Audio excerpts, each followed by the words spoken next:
पूर्णमिदं पूर्णात् पूर्णमुदच्यते पूर्णस्य पूर्णमादाय पूर्णमेवावशिष्यते। ओम शांति शांति शांति। ओम नारायण परो व्यक्त अंडमव्यक्त संभवम् अंडस्यान्तस्मिमे लोकाः सप्तद्वीपा च मेदिनी। ओम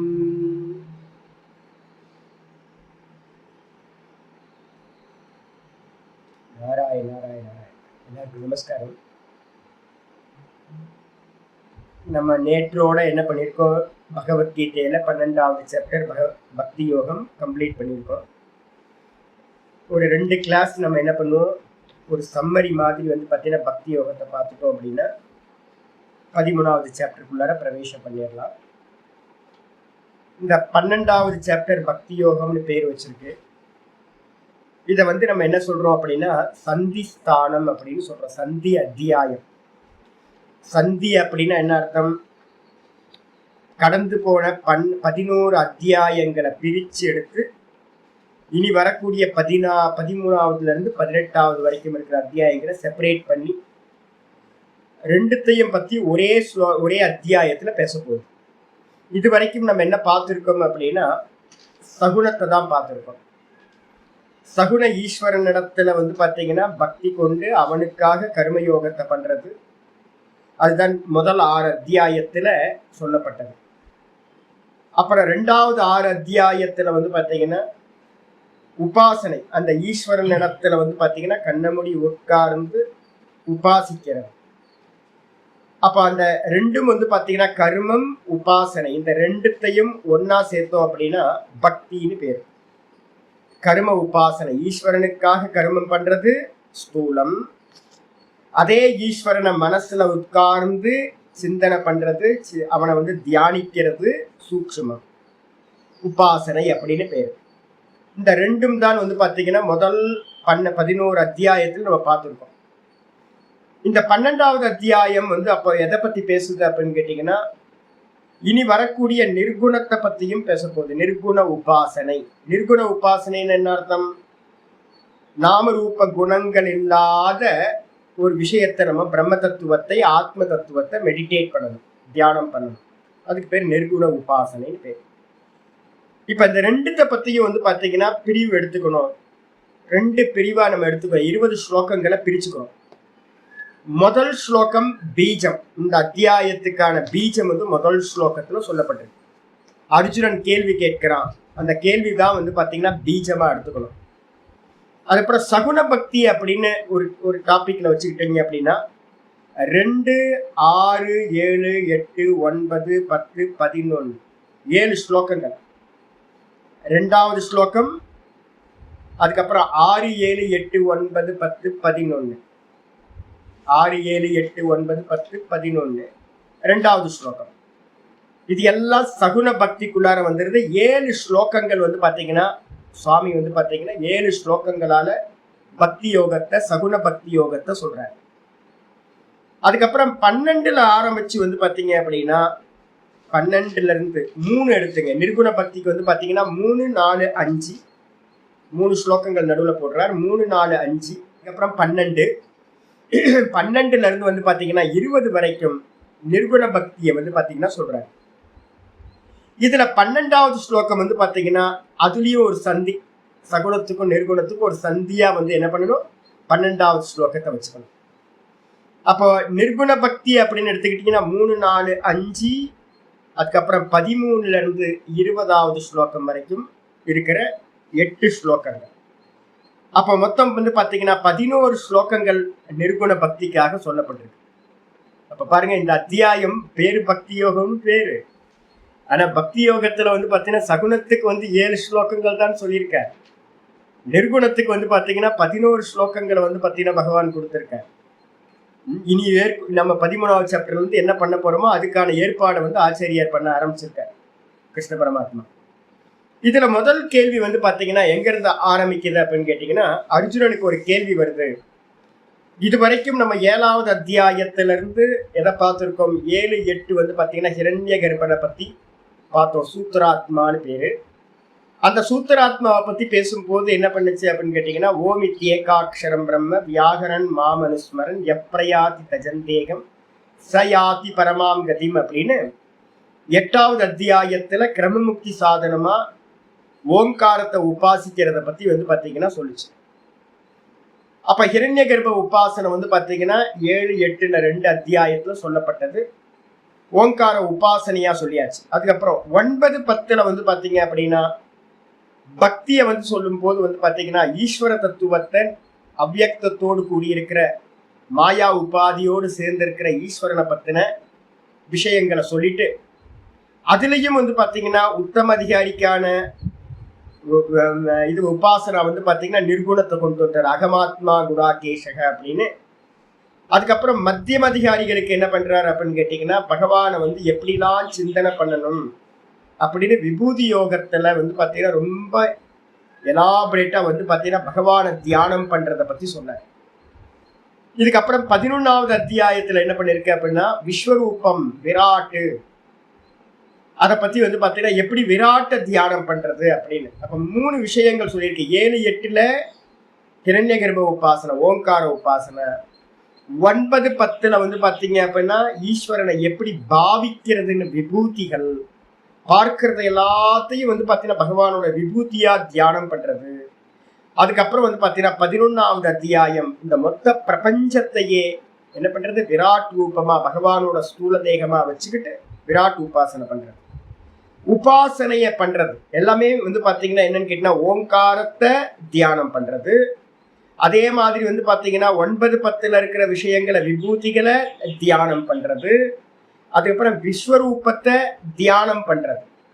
தியானத்துக்கு பேரு தான் பாத்தீங்கன்னா உபாசனம். இப்போ இது வரைக்கும் வந்தாச்சு. இதுக்கப்புறம் இனிமே பாத்தீங்கன்னா இந்த உபாசனை என்ன பண்ண போகுது அப்படின்னு கேட்டீங்கன்னா கிரமமுக்திக்கு சாதனமா பாத்தீங்கன்னா சொல்லப்பட்டிருக்கு. இந்த எல்லாத்தையும் ஒன்றிணைச்சு பாத்தீங்கன்னா ஏதாவது ஒரு உபாசனையா பண்ணலாமா அப்படின்னா ஆமா பண்ணலாம். ஓங்காரத்தோட அகார உக்காரம் அகாரம், ஓங்காரத்தோட அகாரம் பாத்தீங்கன்னா விராட்டு உபாசனா, ஓங்காரத்தோட உக்காரத்தோட உபாசனை பாத்தீங்கன்னா ஹிரண்ய கர்ப்ப உபாசனா, ஓங்காரத்தோட மகார உபாசனா ஈஸ்வர உபாசனா. இந்த 3த்துக்குள்ளார ஓங்காரத்துக்குள்ளார கொண்டு வந்துடலாம். அப்ப கிரமமுக்திக்கு ஒருத்தன் முயற்சி பண்றான் அப்படின்னா அவன் என்ன பண்ணணும், நேரடியா ஓங்காரத்தை எடுத்துக்கிட்டே பாத்தீங்க அப்படின்னா கிரமமுக்திக்கு போகலாம். 8வது அத்தியாயம் ரொம்ப கிளியரா சொல்ல ஆரம்பிச்சிருக்கு. இப்ப கேள்வி வருது என்னன்னு கேட்டா அர்ஜுனனுக்குள்ளார கேள்வி வருது, இந்த ஈஸ்வரனோட நாமம் ரூபத்தை குணத்தை எடுத்துக்கிட்டு பண்ணக்கூடிய தியானம் உபாசனை சகுன உபாசனை சிறந்ததா அல்லது பாத்தீங்கன்னா நாமரூப குணங்கள் இல்லாத நிர்குண உபாசனை சிறந்ததா அப்படின்னு கேள்வி வரும்போது அர்ஜுனன் கேள்வி கேட்கிறான்.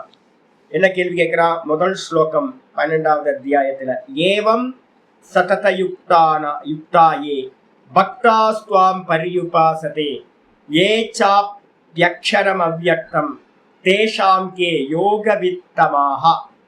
அர்ஜுன உவாச்சல பாத்தீங்கன்னா முதல் கேள்வி பாத்தீங்கன்னா அர்ஜுனன் கேட்கிறான், ஏவம் சதத யுக்தாயே பக்தாக, ஏ பக்தாக எந்த பக்தர்கள். பக்தர்கள்னா நம்ம பாத்தீங்கன்னா நம்ம தெரிஞ்சுக்கணும், பக்தி நம்மள்ட்ட இருக்கிறது பாத்தீங்கன்னா எவ்வளவு நேரம் கண்ண மூடி உட்கார்றோன்றதுதான் பக்தி. அப்ப பக்தி பாத்தீங்கன்னா இங்க உபாசனான்னு பேரு. பக்திக்கு அர்த்தமே உபாசனா. அந்த கரண விருத்தி விசேஷம் தான் பக்தி. அந்த கரணத்துல நினைச்ச மாத்திரத்துல பாத்தீங்கன்னா சொல்ல போறாரு. நம்ம உங்களுக்கு திரையோதசில இருந்து ஒரு வீடியோஸ் போட போறேன் நான் பாகவதத்துல இருந்து. கிருஷ்ணர் சொல்றாரு என்னன்னு கேட்டீங்கன்னா, பகவானை நினைச்சா எனக்கு கண்கள் உருகணும், கண்ணு கலங்கணும், உடம்பு நடுங்கணும், நான் தழுதழுக்கணும், வார்த்தை பாத்தீங்கன்னா வரக்கூடாது, பேச முடியாது. பக்தி வந்தவனுக்கு பாத்தீங்கன்னா லட்சணங்கள்லாம் சொல்றாங்க. பகவானே சொல்றார் லட்சணத்தை உத்தவருக்கு சொல்றார். அப்ப பாத்தீங்கன்னா அந்த பக்தி எங்க நடக்குது அப்படின்னா வெளியில இல்ல, கண்ணை மூடி பகவானை நினைச்ச மாத்திரத்துல எனக்கு அன்புனால பிரேமத்தினால பாத்தீங்கன்னா உண்டாகக்கூடிய லிங்கங்கள் அடையாளங்களை ஆச்சாரியார் சொல்றார். வெளியில தெரியாது, வெளியில இல்லவே இல்லை, உள்ள பகவானை நினைச்சு பாத்தீங்கன்னா இது பண்றாரு. அந்த நினைப்பு பாத்தீங்கன்னா பாவசமாதி அப்படின்னு பேரு. அது நல்லா எஸ்டாப்ளிஷ் ஆச்சுன்னா அது பாவசமாதியில கொண்டு போய் விட்டுரும். இப்ப அர்ஜுனனுக்கு கேள்வி வருது, ஏவம் இந்த விதமாக ஏ பக்தாக எந்த பக்தர்கள் சததயுக்தாக. சததயுக்தம்னா என்ன அர்த்தம்? சதா காலமும் நிரந்தரமா எல்லா வேலையும் விட்டுட்டு வந்து பாத்தீங்கன்னா பகவானே கதி அப்படின்னு யாரு நித்தியமா நிரந்தரமா துவாம் பரியுபாசத்தே உன்னை வந்து பாத்தீங்கன்னா உபாசிக்கின்றார்களோ, உன்னையே தைலதார மாதிரி சதா காலம் நினைச்சுக்கிட்டு இருக்காங்களோ, அப்ப அப்படிப்பட்டவங்க வந்து பாத்தீங்கன்னா ஒரு கேட்டகரி. அடுத்த கேட்டகரியில என்ன அர்த்தம்?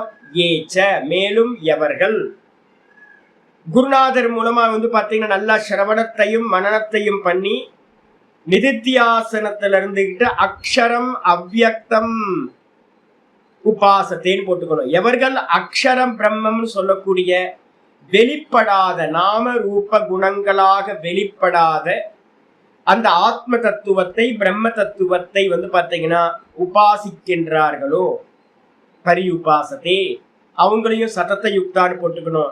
எந்த ஆட்கள் சிரவண மனனத்துக்கு பிறகு வெறும் அக்ஷராத்மகமா இருக்கக்கூடிய நாமரூப குணங்களா வெளிப்படாத அவ்யக்த பிரம்மத்தை, நிர்குண நிராகார பிரம்மத்தை சதா வந்து பாத்தீங்க அப்படின்னா அகம் பிரம்மாஸ்மின்னு அகம் அகம் அகம் அகம்னு ஸ்புரணத்தை மட்டும் வந்து பாத்தீங்கன்னா உபாசிக்கின்றார்களோ.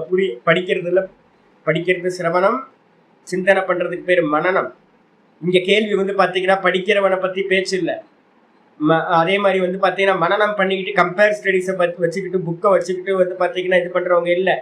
இங்க வந்து ஆத்ம தியானம், நிதித்தியாசனம். என்னை பார்க்கறதுக்கு ஒரு அம்மா வருவாங்க, கேரளா அம்மா. அந்த கேரளா அம்மா வந்து பாத்தீங்கன்னா சொல்லுவாங்க, என்ன சொல்லுவாங்கன்னா பரமார்த்தன் சுவாமியோட ஸ்டூடெண்ட். அவங்க சொல்லுவாங்க என்னன்னா, சுவாமி நான் நிதித்தியாசனம் பண்ணிட்டு இருக்கேன். என்ன நிதித்தியாசனம் பண்றீங்க, எப்படி பண்றீங்க? பஞ்சதசிய நான் நிதித்தியாசனம் பண்ணிட்டு இருக்கேன். ஐயோ லட்சணம் தப்பாச்சு. நிதித்தியாசனத்துக்கு அர்த்தமே என்ன அப்படின்னு கேட்டீங்கன்னா, ஸ்ரோத்தவ்யோ ஸ்ருதி வாக்கியேபியஸ்ச மந்தவ்யஸ்ச உபபத்திபிஹி மத்வாச்ச சததம் தியேயஹ ஏதே தர்ஷன ஹேத்தவஹ அப்படின்னு பரம்பரையில ஒரு ஸ்லோகம் சொல்லுவாங்க. ஸ்ருதி வாக்கியங்களை வந்து பாத்தீங்கன்னா வேதத்துல இருக்கக்கூடிய ஸ்ருதி வாக்கியங்களை, பகவத்கீதையையும் உபனிஷதங்களையும் என்ன பண்ணணும்? கேட்கணும். குரு மூலமா கேட்கணும். இப்ப நீங்க பண்ணிட்டு இருக்கிறது சிரவணம். இந்த சிரவணம் பண்ணதுக்கு பிறகு என்ன பண்ணணும்? நல்ல சிரவணத்திலிருந்து ஒரு பலம் வந்த பிறகு அதை வச்சுக்கிட்டு வந்து பாத்தீங்கன்னா கம்பேர் ஸ்டடிஸ் பண்றது. நல்லா வந்து பாத்தீங்கன்னா கம்பேர் ஸ்டடி பண்ணும்போது எது சரி எது தப்பு அப்படின்னு நமக்கு நல்லா வந்து ஒரு கன்க்ளூஷன் வந்துடும். பிரம்ம சத்தியம் ஜெகன்மித்யா, இந்த தேகத்திலிருந்து எல்லாம் பொய்யானதுன்னு ஒரு தீர்மானம் வந்த பிறகு அந்த தீர்மானத்தை எடுத்துக்கிட்டு என்ன பண்றா? நேத்தி எல்லாத்தையும் நேத்தி பண்ணிட்டு தான் அப்படின்றது எப்படிப்பட்டதுன்னா அக்ஷரம்னு பேரு. தான் அப்படின்னா அதுக்கு நாமம் இல்லை, தான் அப்படின்றதுக்கு ரூபம் இல்லை, தான் அப்படின்ற தத்துவம் வெளிப்படாதது, அது சப்ஜெக்டா இருக்கிறது. அந்த தான் அப்படின்ற சப்ஜெக்ட்லயே வந்து பாத்தீங்க அப்படின்னா நிக்கிறதுக்கு பேர் வந்து பாத்தீங்கன்னா சததம் தியேயகன்னு பேர். சதா காலமும் அந்த ஆத்மாவையே தியானிக்கிறது. இதுதான் வந்து பாத்தீங்கன்னா உபாயம். ஆத்மாவை தரிசனம் பண்றதுக்கு உபாயம் சொல்லப்பட்டது. அப்போ யார் வந்து பாத்தீங்கன்னா இந்த அக்ஷரத்தை, அவ்யக்தத்தை, வெளிப்படாத தத்துவத்தை உபாசிக்கிறார்களோ, பரி உபாசத்தை. இந்த ரெண்டு பேத்துல ஒண்ணு சகுணம், ஒண்ணு வந்து பாத்தீங்கன்னா நிர்குணம். ஓங்காரத்தோட அகாரம், உகாரம், மகாரம், விராட்டு, ஹிரண்ய கர்ப்பன், ஈஸ்வரன், இந்த மூணுத்தையும் உபாசிக்கிறதுக்கு பேரு சகுண பக்தி. இதை தாண்டி ஆன்ற அமாத்திரான்னு சொல்லக்கூடிய துரியத்தை, ஆத்ம தத்துவத்தை வந்து பாத்தீங்கன்னா தியானம் பண்றது. தியானம்னா ஆப்ஜெக்ட் தியானம் இல்ல, சப்ஜெக்ட்லயே நிக்கிறது. அந்த ரெண்டு கேட்டகரி, சகுண பக்தி, நிர்குண பக்தி, சகுண உபாசனை, நிர்குண உபாசனை, இந்த ரெண்டு பேத்துல தேஷாம் கே யோகவித்தமாக, இந்த ரெண்டு பேத்துல யார் வந்து பாத்தீங்க அப்படின்னா யோகத்தை அறிந்தவர்களில் சிறந்தவர் யாருப்பா? பெஸ்ட், த பெஸ்ட் வந்து யாராவது சொல்லுங்க அப்படின்னு வந்து பாத்தீங்க அப்படின்னா அர்ஜுனன் வந்து பாத்தீங்கன்னா ரொம்ப ஆசையோட கேள்வி கேட்டிருக்கான். கேட்ட மாத்திரத்துல ஆச்சாரியார் என்ன பண்றாரு அப்படின்னு கேட்டீங்கன்னா 2வது ஸ்லோகம் பதில் சொல்ல ஆரம்பிக்கிறார். 2வது ஸ்லோகத்துல ஆச்சாரியார் சொல்றாரு, மையா வேஷ்யமனோ ஏமாம் நித்யயுக்தா உபாசதே ஸ்ரத்தயா பரயோபேதாஹ தே மே யுக்ததமா மதாஹா. பகவான் வந்து பாத்தீங்கன்னா சொல்ல ஆரம்பிக்கிறார்.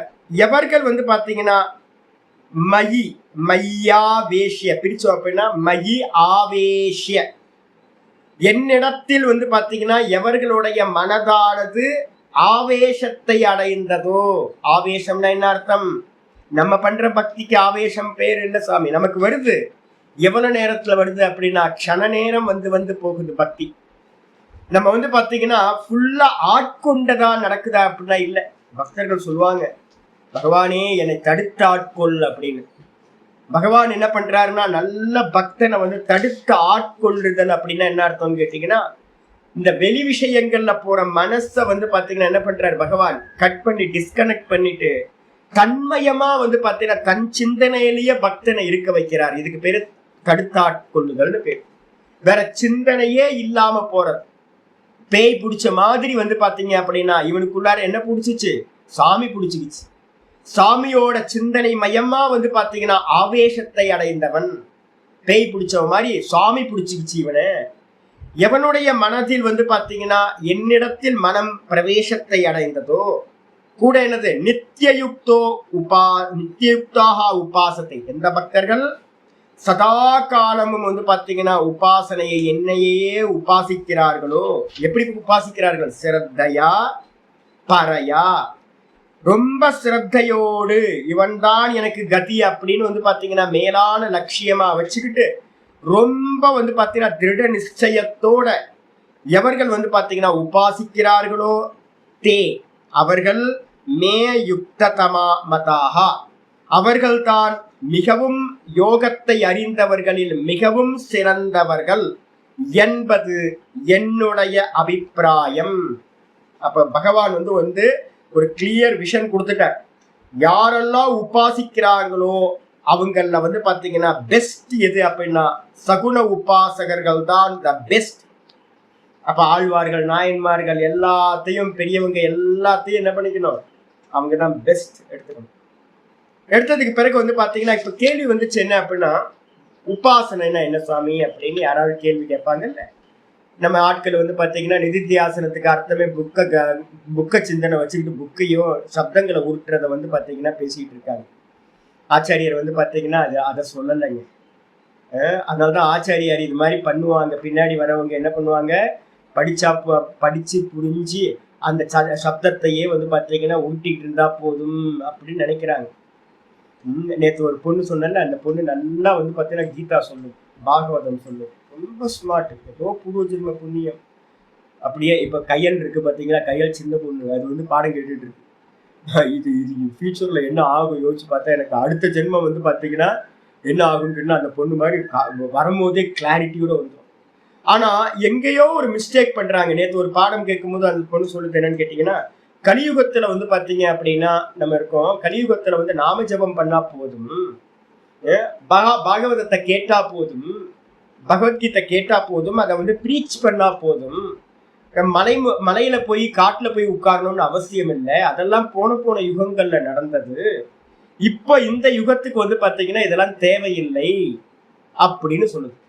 இதே மாதிரிதான் நியூ வேதாந்திஸ் எல்லாமே என்ன சொல்றாங்க அப்படின்னு கேட்டீங்கன்னா, முன்னாடி பண்ணவங்க காரியத்தெல்லாம் நம்ம பண்ணணும்னு அவசியம் இல்லை, பகவான் வந்து ரொம்ப சீக்கிரமா நமக்கு வந்து பாத்தீங்கன்னா கேட்டாவே போதும், தியானம்லாம் தேவையில்லை அப்படின்னு. ஆனா இந்த பகவத்கீதை எப்ப சொல்லப்பட்டது அப்படின்னா கலியுகத்தோட ஆரம்பத்துல வந்து பாத்தீங்கன்னா சொல்லப்பட்டது. துவாபர யுகத்தோட முடிவுல இந்த பகவத்கீதைய அர்ஜுனனுக்கு ஆச்சாரியார் சொல்றார். சங்கரர் பாஷ்யம் எங்க எழுதியிருக்கார் அப்படின்னு கேட்டீங்கன்னா 2500 வருஷத்துக்கு முன்னாடிதான் என்ன பண்ணியிருக்காரு இந்த பாஷ்யத்தை. அப்ப சங்கரர் என்ன பண்றாரு அப்படின்னு கேட்டீங்கன்னா சொல்றார், உபாசனம்னா என்ன சுவாமி அப்படின்னு கேட்கும் போது 3வது ஸ்லோகத்தோட பாஷ்யத்துல உபாசனைக்கு லட்சணம் சொல்றாரு. உபாசனம் நாம யதாசாஸ்திரம் 3வது ஸ்லோகத்தோட பாஷ்யத்துல இருக்கு. உபாசனம்னா என்ன சுவாமி அப்படின்னா யதாசாஸ்திரம் உபாசிய அர்த்தசிய. நம்ம ஏதாவது ஒரு ஆப்ஜெக்ட வந்து பாத்தீங்க அப்படின்னா உபாசனை பண்றதுக்கான ஆப்ஜெக்ட ஒரு குருநாதர் மூலமா செலக்ட் பண்ணிக்கிறது. செலக்ட் பண்ணிக்கிட்டு வந்து பாத்தீங்கன்னா அந்த அர்த்தத்துல விஷயீகரணேன அதை வந்து பாத்தீங்கன்னா நான் தியானம் பண்ணக்கூடிய விஷயம் அப்படின்னு மனசுக்குள்ளார என்ன பண்ணும், அதை சிந்தனை பண்றது. அதுக்கு பக்கத்துல போறது சாமீபியம் உபகம்ய. அந்த விஷயத்தோட பக்கத்துல போறதுன்னா என்ன சுவாமி அப்படின்னு கேட்டீங்கன்னா, ஒரு 10 பிராணாயாமம் பண்ணினீங்கன்னா மனசு என்ன ஆயிடும்னு கேட்டீங்கன்னா, வெளி விஷயங்கள்ல இருக்கக்கூடிய போக்கஸ் வந்து பாத்தீங்கன்னா உள் விஷயத்துக்கு வந்துடும். மனசு வந்து பாத்தீங்கன்னா வெளியில போகாம, இந்திரியங்கள் வெளியில போகாம கண்ட்ரோலுக்கு வந்துடும். அந்த பக்கத்துல அந்த மனசோட அந்த விஷயத்தோட பக்கத்துல வந்துகிட்டு ஓம் ஓம் ஓம் ஓம் எதுவா இருக்கலாம், ரூப தியானமா இருக்கலாம், இல்ல சப்த தியானமா இருக்கலாம். ஏதாவது ஒரு தியானத்துல வந்து பாத்தீங்கன்னா என்ன பண்றது, உபகம்ய தைலதாரவத்து சொல்லியாச்சு. தைலதார மாதிரினா என்ன அர்த்தம், எண்ணெய் ஒழுகு மாதிரி. விளக்கெண்ணெயை ஊத்தணும் அப்படின்னா எப்படி விட்டு போகாம விழுமோ அது மாதிரி தைலதார மாதிரி சமான பிரத்யய பிரவாகின. வேற ஏதாவது வருமா? வேற புக்கில் இருக்கிற பஞ்சதசியை வச்சுக்கிட்டு நான் ஸ்லோகங்களை பண்ணலாமா? ஸ்லோகங்களை பண்ணீங்கன்னா என்ன அர்த்தம், வேற வேற வேற வேற தாட்டு வருமா? ஸ்லோகங்கள் ஒரு ஸ்லோகங்கள்லயே 10 வார்த்தை 15 வார்த்தை வந்துருது இல்ல. அப்ப ஸ்லோகங்களை வச்சுக்கிட்டு நிதித்தியாசனம் பண்றேன் அப்படின்னா முடியுமா? பண்ண முடியாது. பஞ்சதசியெல்லாம் என்ன பண்ண முடியாது, நிதித்தியாசனம் பண்ண முடியாது. பஞ்சதசி மனன கிரந்தம். அப்போ நிதித்தியாசனம்ன்றதுக்கு அர்த்தமே என்னன்னு கேட்டீங்கன்னா, தைலதார மாதிரி சமான பிரத்யம். சமான பிரத்யம் அப்படின்னா ஒரே மாதிரியான எண்ணங்கள். அந்த எண்ணங்கள் எப்படி இருக்கும் அப்படின்னா பிரவாகேன, ஒரு பிரவாகமா, ஒரு நதியோட பிரவாகம் மாதிரி சதா வந்து பாத்தீங்க அப்படின்னா சகுனமா இருந்தா சகுனம் ஓம் ஓம் ஓம் ஓம் ஓம் ஓம் ஓம் ஓம் ஓம் ஓம் சதா ஓம்காரம் போயிட்டே இருக்கு அப்படின்னா அகாரம் உக்காரம் அகாரம் போச்சுன்னா சகுனம். அதே நிர்குணமா இருக்கும் போது வெளில சப்தம் இருக்குமா? நிர்குணத்துக்கு சப்தம் இல்லை, ரூபம் இல்லை, குணம் இல்லை. அப்ப நிர்குணம் எது அப்படின்னு கேட்டீங்கன்னா பார்ப்பவன் தான் ஆத்மா. அந்த பார்ப்பவன் இடத்திலேயே தொடர்ந்து பிரவாகமா சித்தவிருத்தியை வச்சுக்கிறதாக மகம் மகம்ன்ற ஸ்புரணத்திலேயே தொடர்ந்து நிக்கிறது எதுவோ அது எப்படி இருக்கணும், தீர்க்க காலம். யத்து ஆசனம். தீர்க்க காலம் வந்து பாத்தீங்கன்னா ரமண பகவான் மாதிரி எங்கேயாவது ஏகாந்தத்துல இருந்துகிட்டு வேற எதுவுமே இல்லாம சதா அந்த ஸ்புரணத்திலேயே நிக்க நிக்க நிக்க என்ன கிடைக்கும் சுவாமி அப்படின்னா நிஷ்டை கிடைக்கும். பிரம்மத்தை வந்து பாத்தீங்கன்னா பூர்ண ரூபத்துல அடைய முடியும். அதுக்கு பேர் தான் உபாசனை. சகுணமா இருந்தா சகுணத்துல எஸ்டாப்ளிஷ் ஆகிறது, நிர்குணமா இருந்தா நிர்குணத்துல எஸ்டாப்ளிஷ் ஆகிறது. அப்ப உபாசனைன்றதுக்கு அர்த்தம் என்னன்னு கேட்டீங்கன்னா, இங்க சாந்தோக்கியத்தை சொல்ற வேற எந்த ஒரு தாட்டும் உள்ள வந்துடாம எஸ்டாப்ளிஷ் ஆகுது.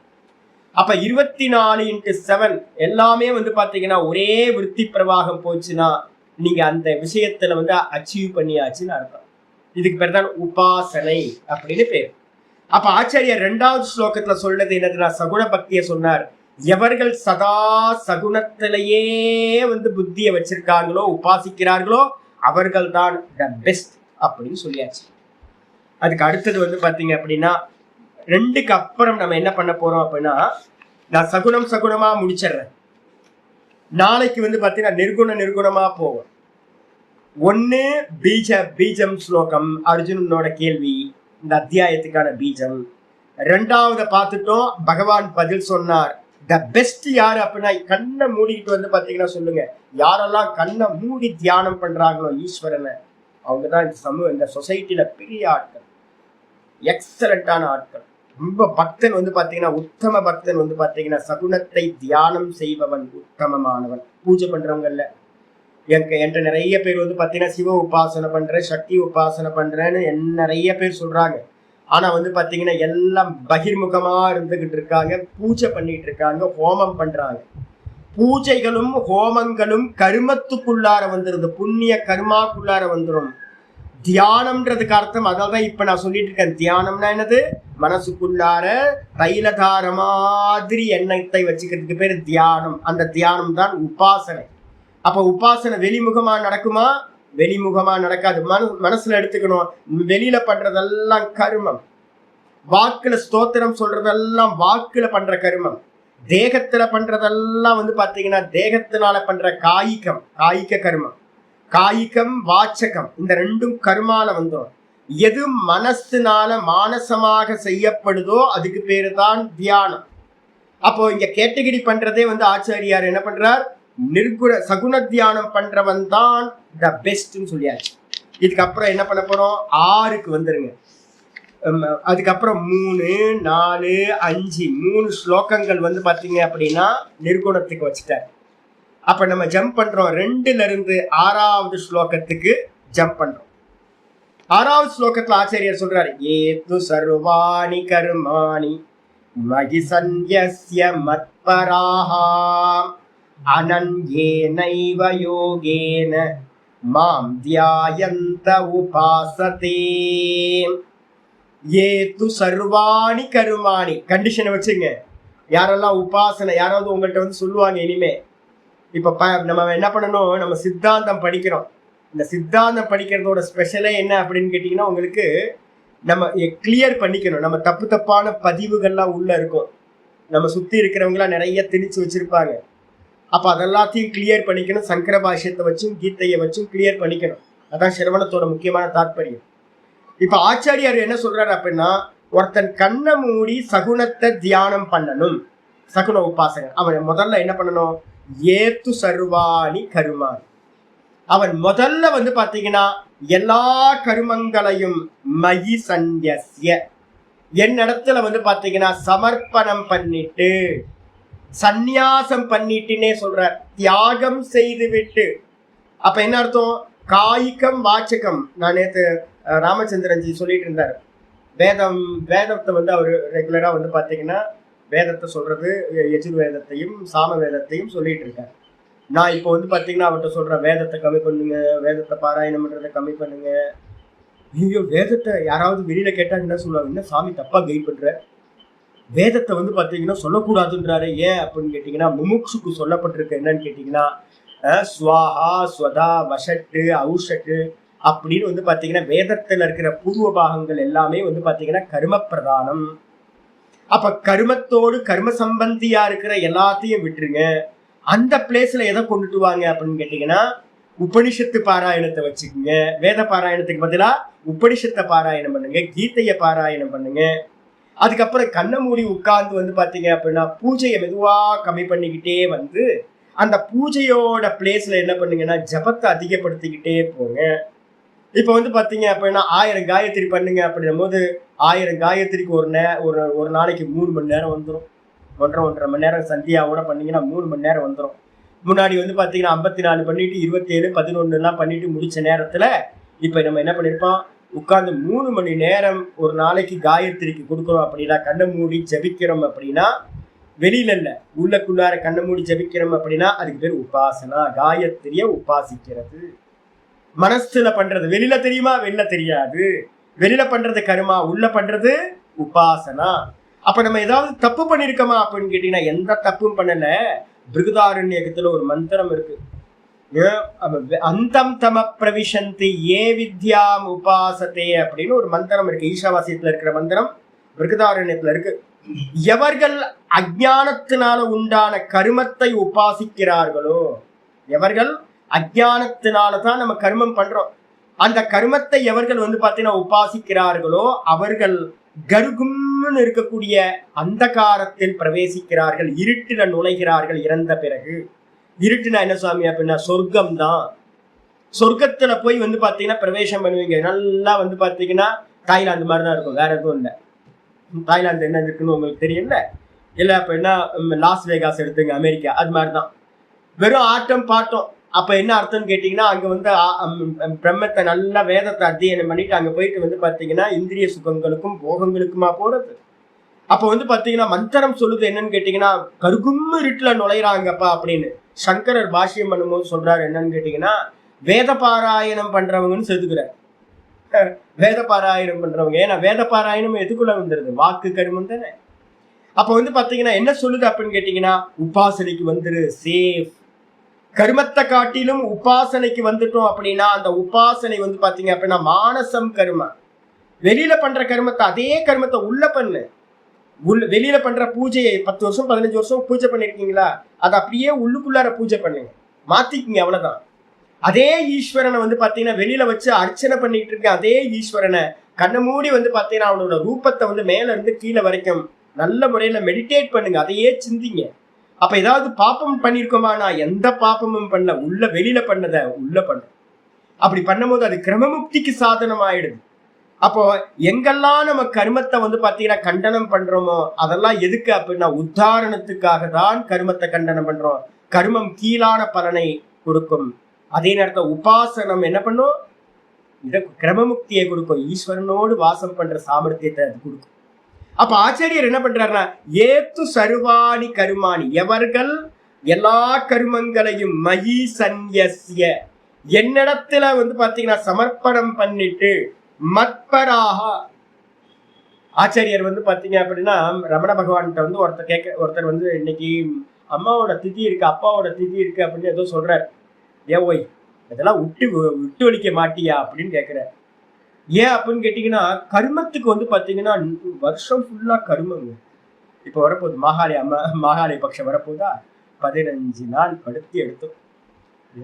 அதுக்கப்புறம் வந்து அப்பதான் 15 நாள் நிமிர்வோம். அதுக்கப்புறம் வந்து பாத்தீங்கன்னா பிள்ளையார் சதுர்த்தி வந்துடும் ஆரம்பிச்சிடும். அதுக்கப்புறம் ஆமா அதுக்கப்புறம் வந்து பாத்தீங்கன்னா பொங்கல் வரைக்கும் ஒரே ப்ரோக்ராம். கேலண்டர் எடுத்தீங்கன்னா சஷ்டி விரதம் வந்துருது, சதுர்த்தி விரதம் வந்துருது, திங்கட்கிழமை விரதம் வந்துருது, அமாவாசை விரதம் வருது. ஏகப்பட்ட விஷயங்களை வந்து பாத்தீங்கன்னா இந்த பூஜை பண்ணணும் அந்த பூஜை பண்ணணும் எல்லாத்தையும். அப்ப என்ன ஆகணும், தெருவுலதான் நிக்க வேண்டியது, நம்ம உள்ளுக்குள்ளாரே போக முடியாது, ரோட்லயே நின்றுட்டு இருக்க வேண்டியதுதான். சித்தம் வந்து பாத்தீங்கன்னா வெளியிலேயே கருமத்திலேயே சஞ்சலிச்சுக்கிட்டு இருக்கிறது. அப்ப என்ன பண்றாரு அப்படின்னு கேட்டீங்கன்னா, யாரெல்லாம் சகுன உபாசனை பண்ணணுமோ முதல் காரியம் பகவான் இடத்துல வந்து பாத்தீங்கன்னா சர்வ கருமங்களையும் சந்நியாசம் பண்ணிவிட்டு தியாகம் செய்து விட்டு பகவானையே லட்சியமா மத்பராக என்னையே லட்சியமாக பரம லட்சியமாக வச்சுக்கிட்டு பகவானைத்தான் அடையணும், சொர்க்கத்தெல்லாம் அடைய வேணாம் அப்படின்னு முடிவு பண்ணிக்கிட்டு அனன்யே நைவ யோகேன குருநாதர் சொல்லி கொடுத்த மாதிரி முதல்ல விராட்டும் நானும் ஒண்ணு அப்படின்னு, விராட்டையும் இந்த தேகமும் இந்த மொத்த ஜெகத்தும் விராட் ரூபம், அதுல இந்த தேகம் ஒண்ணு அப்படின்னு பகவானோட ஐக்கியப்பட்டு, அதுக்கு பேர் அனன்யம்னு பேர். நானும் விராட்டும் வேற வேற இல்லை, விஸ்வனும் விராட்டும் ஒண்ணு அப்படின்றதுக்கு அனன்யம்னு பேர். அதே நேரத்துல இன்னொரு அனன்யம்னு என்ன அர்த்தம், வேற ஒரு சிந்தனை இல்லாம, அதுக்கு பேரு அனன்யம்னு பேர். அப்ப வேற சிந்தனை இல்லாம பண்றதுக்கு பேரும் அனன்யம், சதா பகவானையே சிந்திக்கிறது. இல்ல அப்படின்னா வேதாந்தம் படிச்சிருந்தோம் அப்படின்னா விராட்டும் விஸ்வனும் ஒண்ணு, இந்த தேகமும் என்னுடைய ஸ்தூல தேகமும் பகவானோட ஸ்தூல தேகமும் ஒண்ணு அப்படின்னு அனன்ய பாவத்தோடு பேதமில்லாமல் அனன்யே நைவ யோகேன ஆச்சாரியர் கொட்டார். யோகம்னு என்ன அர்த்தம், நம்ம ஏற்கனவே யோக சூத்திரத்துல படிச்சுப்போம், சமாதி, யோக சமாதி. சமாதினா என்ன அர்த்தம், 2 விதமான சமாதி, சவிகல்பம் நிர்விகல்பம். நாமரூப குணங்கள் இருந்துச்சுன்னா அதுக்கு பேர் சவிகல்ப சமாதி, ஏகாகிர சித்தத்துல உண்டாகிறது. அப்ப யோகத்தினால என்ன அர்த்தம், சதா ஏகாகிர சித்தத்தோட தைலதார மாதிரி எண்ணத்தை வச்சுக்கிட்டு மாம் தியாயந்த உபாசதே, என்னை வந்து பாத்தீங்கன்னா தியாயந்தகா நல்ல தியானம் பண்றவங்களா இருந்துகிட்டு. அப்ப பக்திக்கு லட்சணம் சொல்லியாச்சுங்க. யாராவது நான் வந்து பாத்தீங்கன்னா ஈஸ்வர பக்தி வெளியில பூஜை பண்ணிக்கிட்டு நான் ஈஸ்வர பக்தி பண்றேன் அப்படின்னா அது வராது, அது பூஜைகள், அது புண்ணிய கர்மாக்குள்ளார வந்துடும். அப்ப என்ன பண்ணணும், இதுதான் முக்கியமானது. தியானம் பண்றவங்களா என்னை உபாசிக்கின்றார்களோ, அப்ப என்ன அர்த்தம், இந்த ஸ்லோகத்துல கருமத்தை பகவானிடத்துல சமர்ப்பணம் பண்ணிட்டு பகவானையே லட்சியமா வச்சுக்கிட்டு பகவானுக்கு அந்நியமா நான் இல்லை அப்படின்னு வேற எந்த சிந்தனையும் பண்ணாம சதா வந்து பாத்தீங்கன்னா துருவன் மாதிரியும் நாரதர் மாதிரியும் நிறைய மகான்கள் எத்தனை பேர் வந்திருக்காங்க, சதா வந்து பாத்தீங்கன்னா கிருஷ்ணா கிருஷ்ணா கிருஷ்ணான்னு மயங்கி போய் யார் இருந்தாங்களோ அது மாதிரி யார் உபாசிக்கிறார்களோ சொல்லியாச்சு. 6. 7வது அவங்களுக்கு என்ன சாமி பண்ண போறீங்க நீங்க அப்படின்னு கேட்டா 7வது ஸ்லோகம் சொல்லுது, தேஷாம் அகம் சமுத்தர்த்தா விருத்தி சம்சார சாகராத் பவாமி நசிராத் பார்த்த மய்யாவேஷித சேதசாம். தேஷாம் அகம் சமுத்தர்த்தா விருத்தி சம்சார சாகராத் பவாமி நசிராத் பார்த்த மய்யாவேஷித சேதசாம். ஆச்சாரியர் நல்லா சொல்றார், தேஷாம் அவர்களுக்கு, யாரெல்லாம் இது மாதிரி சிந்தனை பண்ணிக்கிட்டு பகவானையே தியானம் பண்ணிக்கிட்டு இருக்காங்களோ, தியானம் பண்ணிட்டு இருக்கேன். நான் ஒரு எக்ஸாம்பிள் ஒரு பையனை பத்தி சொன்ன பார்த்தீங்களா? நர்மதா பரிக்கிரமத்துல ஒரு பையன் வந்திருந்தான். சாத்துர் மாசத்துல நான் இருந்தேன். சாத்துர் மாசத்துல நர்மதா கரை வந்து பார்த்தீங்கன்னா சின்ன இருக்குங்க. ஏன்னா மழை பெஞ்சுக்கிட்டே இருக்கும், சதா மழை பெஞ்சுக்கிட்டு இருக்கும். நதிக்கரை வந்து பார்த்தீங்கன்னா ஊரே இல்லாத நதிக்கரை. நதிக்கரையோட லேண்ட்ஸ்கேப்பை வந்து பார்த்தீங்கன்னா வித்தியாசமான ஒரே பச்சை பச்சைன்னு இருக்கும். ஒரு 25 அடியில தான் எங்களோட குட்டியா இருந்துச்சு, நான் தங்கியிருந்த குட்டியா. அந்த குட்டியால வந்து பார்த்தீங்கன்னா எங்களுக்கே வந்து பார்த்தீங்கன்னா ஜன்னல்ல கதவு இல்லை, அது மாதிரி இருந்துச்சு. ஒரே ஒரு கதவு இருந்துச்சு, ஜன்னலே இல்லை, ஓப்பன் ஜன்னல், மேலே மட்டும் கூரை இருக்கு.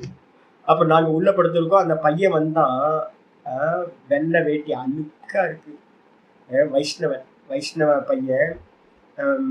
எல்லாம் ராத்திரி வரும்போது சாயந்தரம் வந்ததுக்கு பிறகு அவனை சாப்பிட சொன்னோம். அவனுக்கு எதாவது வேணுமான்னு கேட்டோம். அவன் வரவே இல்லை, வெளியிலேயே உட்காந்துட்டான், மழையிலேயே நினைச்சிக்கிட்டு இருந்தான். வந்துக்கிட்டு அவனுக்கு வந்து பார்த்தீங்கன்னா ஃபுட்டு ஈவினிங் நாங்கள் தயார் பண்ண ஃபுட்டை கொடுத்தோம். ஃபுட்டு கூட அவன் சாப்பிடல, அப்படியே கிடந்துச்சு. அப்படியே அவன் பாட்டுக்கு கிருஷ்ணா கிருஷ்ணா கிருஷ்ணா. அங்கே நார்த் இந்தியாவில் வந்து பார்த்தீங்கன்னா கிருஷ்ணான்னு சொல்ல மாட்டாங்க, கிருஷ்ண கிருஷ்ண கிருஷ்ண. இன்னும் கூட வார்த்தை சொல்லுவாங்க, அவன் மறந்து போச்சு எனக்கு, லாலா ஏதோ ஒரு லால் சொல்லுவாங்க. அவன் பாட்டுக்கும் வந்து பார்த்தீங்கன்னா அப்படியே இருக்காச்சு, நல்லான்னு சொல்லுவாங்க. அப்போ கிருஷ்ண கிருஷ்ண கிருஷ்ண கிருஷ்ணன் அவன் பாட்டுக்கு அப்படியே பைத்தியம் பிடிச்சவன் மாதிரி வந்து பார்த்தீங்கன்னா சொல்லிக்கிட்டே நிற்கிறாச்சு. நான் அவனுக்கு ஐயோ கிருஷ்ண பக்தனாச்சு, இவனை வந்து பார்த்தீங்கன்னா யாரும் அடியாருக்கு வந்து பார்த்தீங்கன்னா சேவை பண்ணணுமேனு என்னென்னவோ சொல்லி பார்க்குறோம். நாங்கள் பேசுறத கண்டுக்கவே இல்லை. ஒரு டீ போட்டு கொடுத்தோம், டீ சாப்பிடல, நாங்கள் சாப்பிட்டோம், அவன் சாப்பிடல. மலையில நனைஞ்சுக்கிட்டு இருக்காதப்ப மேலே வந்து உட்காரு அப்படின்னு ஒரு சின்ன வராண்டா மாதிரி நினைச்சு நனையாம இருக்கலாம், மேலே வாழும் வரவே இல்லை. கிருஷ்ணா அவன் எங்களை கண்டுக்கு ஒரு மனுஷனாவே எங்களை வந்து பார்த்தீங்கன்னா அவன் அங்கீகாரமே பண்ணல. ஆமா, அதுக்கு என்ன பாவத்துல இருக்கானே தெரியல. கிருஷ்ணா கிருஷ்ணா கிருஷ்ணா கிருஷ்ணா கிருஷ்ணா கிருஷ்ணா கிருஷ்ணா கிருஷ்ணா சொல்லிட்டே அவன் பாட்டு. ஆவேசம், இதுக்கு பேர் ஆவேசம்னு பேர், மையாவேஷித்தன்னு சொல்றாரு. அப்போ வந்து பார்த்தீங்கன்னா நான் வந்து பார்த்தீங்கன்னா முயற்சி பண்ணி பார்த்துட்டு நாங்கள் தூங்க போயிட்டோம். 2 பேர் காலையில் எழுந்திரிச்சு எங்கள் அனுஷ்டானத்தை பண்ணணும். அதுக்கப்புறம் லைட்டாக வந்து ஒரு முழிப்பு வந்துச்சு. நைட்டு ஒரு 12-1 மணி போல முழிப்பு வந்துச்சு. எனக்கு பார்த்தா யாரோ வெளியில இருந்து கிருஷ்ணா கிருஷ்ணா கிருஷ்ணா கிருஷ்ணா. எனக்கு அதை கேட்டோடனே பயம் வந்துச்சு. ஏதோ வந்து பார்த்தீங்கன்னா என்னடா இது வந்திருக்கிறது என்னன்னே தெரியலையே, என்ன ரூபம்னு தெரியலையே அப்படின்னு வந்து பார்த்தீங்கன்னா நர்மதா கரையில வந்து அந்த அவனை பார்த்தது தான் எனக்கு இந்த ஸ்லோகங்கள்லாம் அப்படியே ஸ்பஷ்டமா இருக்கு. அப்போ எப்பவுமே இருக்காங்க பக்தர்கள். நம்ம நினைக்கிற இது முடியாது அப்படின்னு, நம்ம ஏகாந்தத்துக்கு போய் பார்த்தோம் அப்படின்னா எல்லா ஊர்லேயும் தமிழ்நாட்டில் போய் எங்கே எங்கேயாவது போனீங்க அப்படின்னா அவ்வளோ பைத்தியங்கள் வந்து பக்தி பைத்தியங்கள் பகவான் மேல அவ்வளோ சதா 24 மணி நேரமும். நான் வந்து திரும்ப தூங்கிட்டேன். தூங்கினதுக்கு பிறகு காலையில் எழுந்திரிச்சு பார்த்தா அந்த பையன் ஆளே காணும். அப்போ வந்து பார்த்தீங்கன்னா சதா வந்து பார்த்தீங்கன்னா கிருஷ்ணா கிருஷ்ணா கிருஷ்ணா. சாப்பாடு மறந்து போய், டீ மறந்து போய், மழை பெய்யுதுன்னு தெரியாம, குளிர் அடிக்குதுன்னு தெரியாம, எல்லாம் சொட்ட நனைஞ்சுக்கிட்டு நனைஞ்ச கோழி மாதிரி இருந்துக்கிட்டு அவன் வந்து பார்த்தீங்கன்னா சொல்லிட்டு இருந்தான். அப்போ அவங்களுக்கு என்ன பண்ண போறாரு பகவான் அப்படின்னு கேட்டீங்கன்னா, தேஷாம், நான் அவர்களுக்கு அது மாதிரி யாரு சதா என்னிடத்திலேயே சித்தத்தை கொடுத்துட்டு இருக்காங்களோ, தேஷாம் அகம் சமுத்தர்த்தா, நான் அவங்களை உத்தாரணம் பண்றவனாக இருக்கின்றேன். பவாமி சமுத்தர்த்தா பவாமி, நான் அவர்களை கரையேற்றுபவனாக. இந்த சம்சாரத்துல இருந்து, எந்த சம்சாரம்? மிருத்யு சம்சார சாகரார், கரையேற முடியாத பிறவி சக்கரத்துல போயிட்டு இருக்கோம். எத்தனை கோடி ஜென்மம் பிறந்தோன்னு தெரியல. நமக்கெல்லாம் இக்னோரன்ஸ் பிளிஸ்ஸா இருக்கு, சௌக்கியமா இருக்கும், நமக்கு யாருக்கும் பயம் வரல. இன்னும் இந்த பிறந்து இறந்து இருக்கிற இந்த சம்சார சாகரத்துல இருந்து யார் தூக்கி விடுறா அப்படின்னா ஒரே ஒரு ஆள் தான் முடியும் சாமி, வேற யாரும் முடியாது. பகவான் மட்டும்தான் இந்த சம்சாரத்துல இருந்து நம்மளை காப்பாற்ற முடியும். பகவான் என்ன பண்றார்? அவர்களை கை தூக்கி என்ன பண்றார்? இந்த சமுத்திரத்திலிருந்து கரையேற்றி விடுகின்றார். அதான் சொல்றார், பவாவி, நான் அவ்வாறு இருக்கின்றேன். எப்போ சுவாமி? ரொம்ப டிலே பண்ணுவீங்களா சுவாமி அப்படின்னா, இல்ல டிலேலாம் இல்ல, நச்சிராத் பார்த்த ரொம்ப சீக்கிரமா. அச்சிராத் அப்படின்னா என்ன அர்த்தம்? சீக்கிரமா வந்து பாத்தீங்கன்னா நான் கரையேற்றி விடுகின்றேன் அவர்களை. எப்படி? மையாவேஷித சேதசாம். மையாவேஷித சேதசாம்னா என்னிடத்திலேயே சித்தத்தை ஆவேசம் அடைந்தவர்களா, மனதை என்னிடத்திலேயே புகுத்தியவர்களா யார் இந்த விதமா பக்தி பண்றாங்களோ அவர்களுக்கு நான் வந்து பாத்தீங்கன்னா சம்சாரத்துல இருந்து கரையேற்றுபவனாக நான் இருக்கின்றேன் சொல்லியாச்சு. சொன்னதுக்கு பிறகு 8வது ஸ்லோகம் சொல்ற, மையே. அப்ப என்ன பண்ணணும் சாமி? கரெக்டா வந்துருங்க. அந்த சகுனத்தை மட்டும் பிரிச்சு எடுத்துட்டீங்கன்னா கிளியர் ஆயிடும். பக்தர்கள்ல பெஸ்ட் யாரு? சகுன பக்தர்கள். அதுக்கப்புறம் என்ன பண்ணணும் அப்படின்னா, எல்லா கருமத்தையும் விட்டுட்டு என்ன பண்ணணும்? பகவானியே கதின்னு வச்சுக்கிட்டு அனன்யமா பாவிச்சுக்கிட்டு பகவானிடத்திலேயே தியானம் பண்ணணும், உபாசிக்கணும். அப்படி பண்றதுனால என்ன கிடைக்கும்? பலன் சொல்லியாச்சு. நான் அவங்கள சம்சார சாகரத்தை வந்து கரையேற்றுறேன். சரி, அப்ப நம்ம என்ன பண்ணணும் சுவாமி அப்படின்னா, சகுன பக்திக்கு 4 ஸ்டெப் வந்து பாத்தீங்கன்னா சொல்றேன்.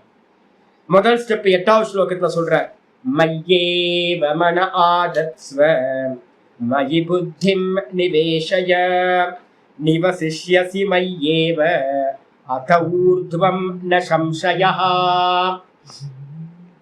மையேவ மன ஆதத்ஸ்வ, ஆச்சாரியர் ரொம்ப கிளியரா சொல்றாரு, என்னிடத்திலேயே. மய்யேவ, வேற எதுலையும் இந்த புத்தியை வந்து பாத்தீங்கன்னா என்ன பண்ணக்கூடாது? எஸ்டாப்ளிஷ் பண்ணக்கூடாது. அப்ப என்ன பண்ணணும்? மையேவ மன ஆதத்ஸ்வ. காதலிக்கிறவனுக்கு காதலிதான் மனசுக்குள்ளார நினைப்பா இருப்பான். தெரியுமா? எல்லாத்துக்கும் ஒரு அனுபவம் இருக்குமே. சின்ன வயசுல டீனேஜ்ல ஒரு லவ் வரும், பாத்தீங்கன்னா 24 மணி நேரம் ஆக்கிரமிச்சிடும். நம்ம யாரை லவ் பண்றோமோ அந்த எண்ணம் வந்து பாத்தீங்கன்னா ஆக்கிரமிச்சிடும். அது மாதிரி பக்தி வந்து பாத்தீங்கன்னா என்ன பண்ணணும் அப்படின்னா, பகவான் இடத்துல வந்து பாத்தீங்கன்னா ஆக்கிரமிக்கிறது. பிசினஸ் மேனுக்கு வந்து பாத்தீங்கன்னா பிசினஸ் ஆக்கிரமிச்சிடும். இன்னும் யாராவது புதுசா வந்து பாத்தீங்கன்னா ஏதாவது பண்றோம் அப்படின்னா என்ன ஆகும்னா 24 மணி நேரமும் அதே வேலை போயிட்டு இருக்கும். நான் ஒரு பிசினஸ் ஆரம்பிச்சேன், இன்டீரியர் டெக்கரேஷன் ஒன்று ஆரம்பிச்சேன். ஒரு 5-6 பேரை வச்சுக்கிட்டு வந்து பாத்தீங்கன்னா ஒரு நல்ல ஆஃபீஸ் போட்டு எல்லாத்தையும் பண்ணிட்டு இருக்கும்போது பாத்தீங்க அப்படின்னா எந்த ஒர்க் எடுத்தாலும் அந்த ஒர்க் என்ன ஆகும்னா 24 மணி நேரம் அந்த ஒர்க் சிந்தனையே போயிட்டு. தூக்கத்துல வந்து பாத்தீங்கன்னா போகும். தூக்கத்துல இருந்து எந்திரிச்சா யுரைக்கான்னு தூக்கத்துல இருந்து ஏதோ நடந்துடும். காலையில வந்து பாத்தீங்கன்னா ஒரு அற்புதமான ஐடியாஸ் எல்லாம் கிடைச்சிடும், நிறைய ஐடியாஸ் கிடைச்சிடும். அப்ப வந்து பாத்தீங்க அப்படின்னா 24 மணி நேரமும் பிசினஸ் பண்றவன் கிரியேட்டரா எவன் இருக்கானோ அந்த கிரியேட்டர் வந்து பாத்தீங்கன்னா 24 மணி நேரமும் சிந்தனை பண்ணிட்டு இருப்பான். எந்த கிரியேட்டரா இருந்தாலும், எந்த பிசினஸா இருந்தாலும் சரி. அதே மாதிரி வந்து பாத்தீங்கன்னா சகுன பக்தன் எப்படி இருப்பான் அப்படின்னு கேட்டீங்கன்னா, சகுன பக்தனுக்கு வந்து பாத்தீங்கன்னா 24 மணி நேரமும் சுவாமியின் இடத்திலேயே இந்த மனசை வந்து பாத்தீங்கன்னா சமாதி பண்றது. மையேவ மன ஆதத்ஸ்வ, என்னிடத்திலேயே மனதை ஆதத்ஸ்வனா கொண்டுட்டு வந்து வெளியில போயிட்டு இருந்த மனசை கொண்டு வந்து எஸ்டாப்ளிஷ் பண்ண, நிலை நிறுத்துவாயாக. சுவாமியோட சிந்தனையிலேயே என்ன தைலதார மாதிரி பண்ணிட்டு இருந்தான் தாரணை. அதுக்கப்புறம் அதே தியானம். அதுக்கப்புறம் அந்த தியானத்தோட மெச்சூர்ட் ஆகும் போது அதுக்கு பேரு சமாதி, சவிகல்ப சமாதி அப்படின்னு பேரு. பகவானோட நாமத்திலேயோ இல்ல பகவானோட ரூபத்திலேயோ பகவானோட கல்யாண குணத்திலேயோ என்ன பண்றது? நல்லா மனதை நிலைநிறுத்த வேண்டும். என்னிடத்திலேயே மனதை சமாதி செய்வாயாக சொல்லியாச்சு சகுனத்துல. அதுக்கப்புறம் மகிபுத்திம் நிவேஷய, மனச வந்து சிந்தனை பண்ணக்கூடிய மனச வேற சிந்தனை பண்ணாம சுவாமியோட நாமரூப குணத்துல ஏதாவது ஒண்ணுத்துல எஸ்டாப்ளிஷ் பண்றது. இந்த புத்திக்கு சொல்றது என்ன சொல்றது? பகவான் தான் என்னுடைய லட்சியம் அப்படின்னு ஒரு கன்விக்ஷன், ஒரு தீர்மானத்துக்கு வந்துடுறது, ஒரு நிச்சயத்துக்கு வந்துடுறது. என்னிடத்திலேயே புத்தியை நிவேசம் செய்வாயாக, பிரவேசம் செய்வாயாக, நுழைப்பாயாக. பகவான் இடத்துல புத்தியை நுழைக்கிறதுல என்ன சுவாமி அப்படின்னா, இந்த புத்திக்கு வந்து பாத்தீங்கன்னா வேற எந்த ஒரு டார்கெட்டும் இல்லாம எல்லாம் பகவானைத்தான் அடையணும்னு சங்கல்பம் பண்றது, நிச்சயம் பண்றது. இதுதான் புத்தியை நுழைக்கிறது. நுழைச்சிட்டு வந்து பாத்தீங்கன்னா அது மாதிரி என்னோட டார்கெட் பகவான் தான், என்னுடைய மனசும் வேற சிந்தனை பண்ணாம பகவானிடத்திலேயே சமாதி பண்றோம் அப்படின்னா என்ன பண்ணுவேன்னா நிவசிஷ்யசி மையேவ, வேற மெதுவா மெதுவா மெதுவா அந்த சமாதியிலேயே இருந்து நீ என்ன பண்ணுவ? என் மயமா ஆயிடுவ. அதுக்கு பேர் என்ன பேர் சொல்றோம்? அகங்கிரக உபாசனை பண்றவன் என்ன ஆயிடுறான்? மெர்ஜ் ஆயிடுறான் சுவாமியோட. அந்த மெர்ஜானதுக்கு பிறகு என்னாச்சு? நிவசிஷ்யசி மையேவ, என்னிடத்திலேயே நீ வாசம் செய்வாய். அத ஊர்துவம் ந சம்சயஹ. எப்போ சுவாமி அப்படின்னா ஒரே ஒரு விஷயம்தான். இப்ப இந்த மரண காலத்துக்கு பிறகு என்ன பண்ணுவான்? அந்த அரிச்சிராதி மார்க்கம் வழியா பகவானை போய் பிரம்மலோகத்தில் அந்த பகவானோட ஒன்றாயிருக்கிற தன்மையானது சித்திக்கிறது. அப்ப சாயுஜ்ய பதவியை அடையலாம் அப்படின்னு யாரு பண்றா? இந்த சகுன பக்தியில யாரு பண்ண முடியும் தெரியுங்களா?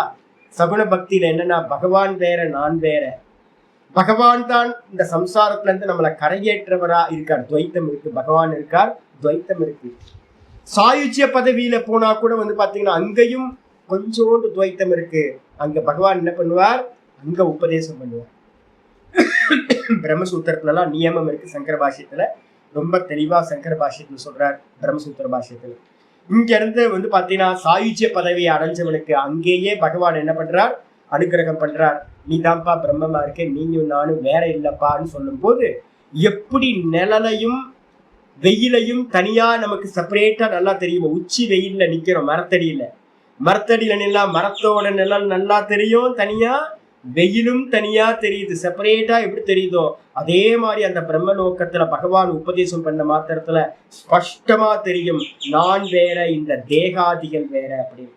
அங்கேயே ஜீவன் முக்தியை அடைந்து அந்த பிரம்மா இருக்கிற வரைக்கும் இருந்துட்டு அவர் அதுக்கப்புறம் விதேக முக்தியை அடைகின்றார். இதான் வந்து பாத்தீங்கன்னா சகுன பக்தியோட பலன். முதல் ஸ்டெப், இத பண்ணு, சமாதி பண்ணு. சாமி என்னால சமாதி முடியல, என்ன பண்றது?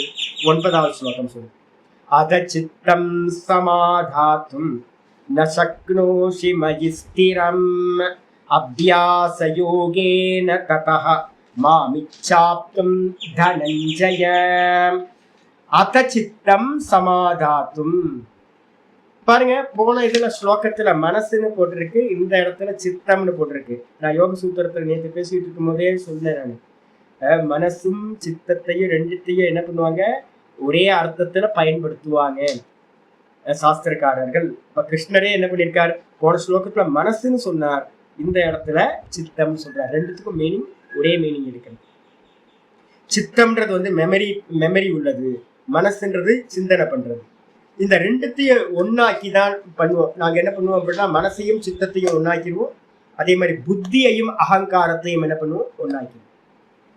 புத்தி அகங்காரம் ரெண்டுத்தையும் ஒன்னாக்குறது, சித்தத்தையும் மனசையும் ஒன்னாக்குறது.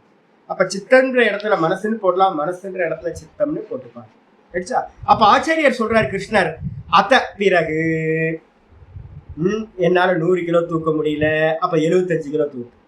75 கிலோ என்ன சுவாமி?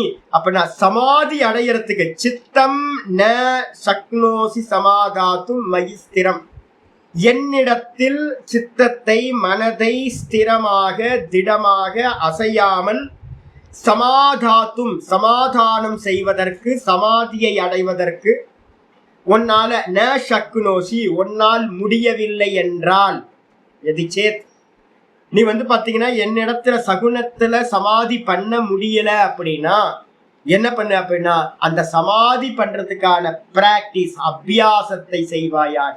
அபியாச யோகேன ததஹ, பிறகு என்ன பண்ணணும் அப்படின்னா அபியாச யோகத்தினால். அபியாச யோகம்னா என்ன சுவாமி அப்படின்னு கேட்டீங்கன்னா திரும்ப திரும்ப திரும்ப திரும்ப பிராக்டிஸ் பண்றது. என்ன பிராக்டிஸ்? 10 நிமிஷம் 20 நிமிஷம், அரை மணி நேரம், 1 மணி நேரம், அப்படியே மெதுவா இன்க்ரீஸ் பண்ணிக்கிட்டே போறது.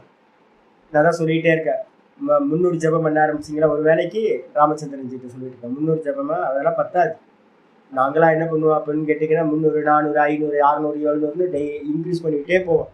நான்லாம் வந்து பார்த்தீங்கன்னா என்னோட டார்கெட் எவ்வளோன்றதெல்லாம் பார்த்துருக்கேன். நான் ஒரு காலத்தில் வந்து பார்த்தீங்கன்னா எனக்கு வந்து பார்த்தீங்கன்னா லீவ் விட்டாங்க அப்படின்னா, எனக்கு பாடம் இல்லை இன்னைக்கு அப்படின்னா, காலையில் வேகமாக போய் என்ன பண்ணுவோம், சாமிக்கு சேவையெல்லாம் பண்ணிட்டு கவுப்பினத்தெல்லாம் துவைச்சி போட்டு அவருக்கு என்னெல்லாம் வேணுமோ சாமியை கொஞ்சம் அனுஷ்டானம் பண்ணுங்க சாமின்னு சொல்லிட்டு வந்துடும். வந்துட்டு வந்து பார்த்தீங்க அப்படின்னா உட்காந்து வந்து கால் வலிக்கும், முதுகு வலிக்கும், உடம்பு வலிக்கும், அம்மா வலிக்கதான் செய்யும். யுத்தம் வந்துட்டா வந்து பார்த்தீங்கன்னா உடம்பு வந்து பார்த்தீங்கன்னா காயப்படாமல் யுத்தம் நடக்குமா? இதெல்லாம் நடக்கும். அப்போ வந்து உட்காந்து உட்காந்து உட்காந்து வந்து பார்த்தீங்க அப்படின்னா ஒரு படத்தை ஏதாவது வச்சுருப்போம், நெய்வேத்தியம் பண்ணிட்டு சாமியோட படத்தை வந்து பார்த்தீங்கன்னா மத்தியானத்துக்கு ஆகாரமாக வச்சுக்கிட்டு காலையில் உட்காந்து வந்து பார்த்தீங்கன்னா பார்க்கறது எவ்வளோ முடியும் நம்மளால அப்படின்னு. கண்ணை மூடி, கண்ணை திறக்கக்கூடாதுன்னா திறக்கக்கூடாது, என்ன நடந்தாலும் கண்ணை திறக்கக்கூடாது அப்படின்னு கண்ணை மூடிட்டு உட்கார்ந்த இடத்துல கால் வலிக்கும். எவ்வளோ நேரம் உட்காந்து 5 மணி நேரம் 6 மணி நேரம் 7 மணி நேரம் 8 மணி நேரம் அப்படின்னு வந்து பார்த்தீங்கன்னா ட்ரை பண்ணுறேன். அப்போ ட்ரை பண்ணி நம் பலம் வரும் பாருங்க. மெதுவா இந்த மனசுக்கு வந்து பார்த்தீங்கன்னா ஒரு அசுர பலம் வரும். நம்மளால எது வேணாலும் பண்ண முடியும் அப்படின்னு. நீங்க மெதுவா பாலிஷா வந்து பாத்தீங்கன்னா 108 ஜபத்தை பண்ணிட்டு ஒரு 10 நிமிஷம் ஜபத்தை பண்ணிட்டு போயிட்டு இருந்தீங்க அப்படின்னா மானச பலம் வரவே வராது.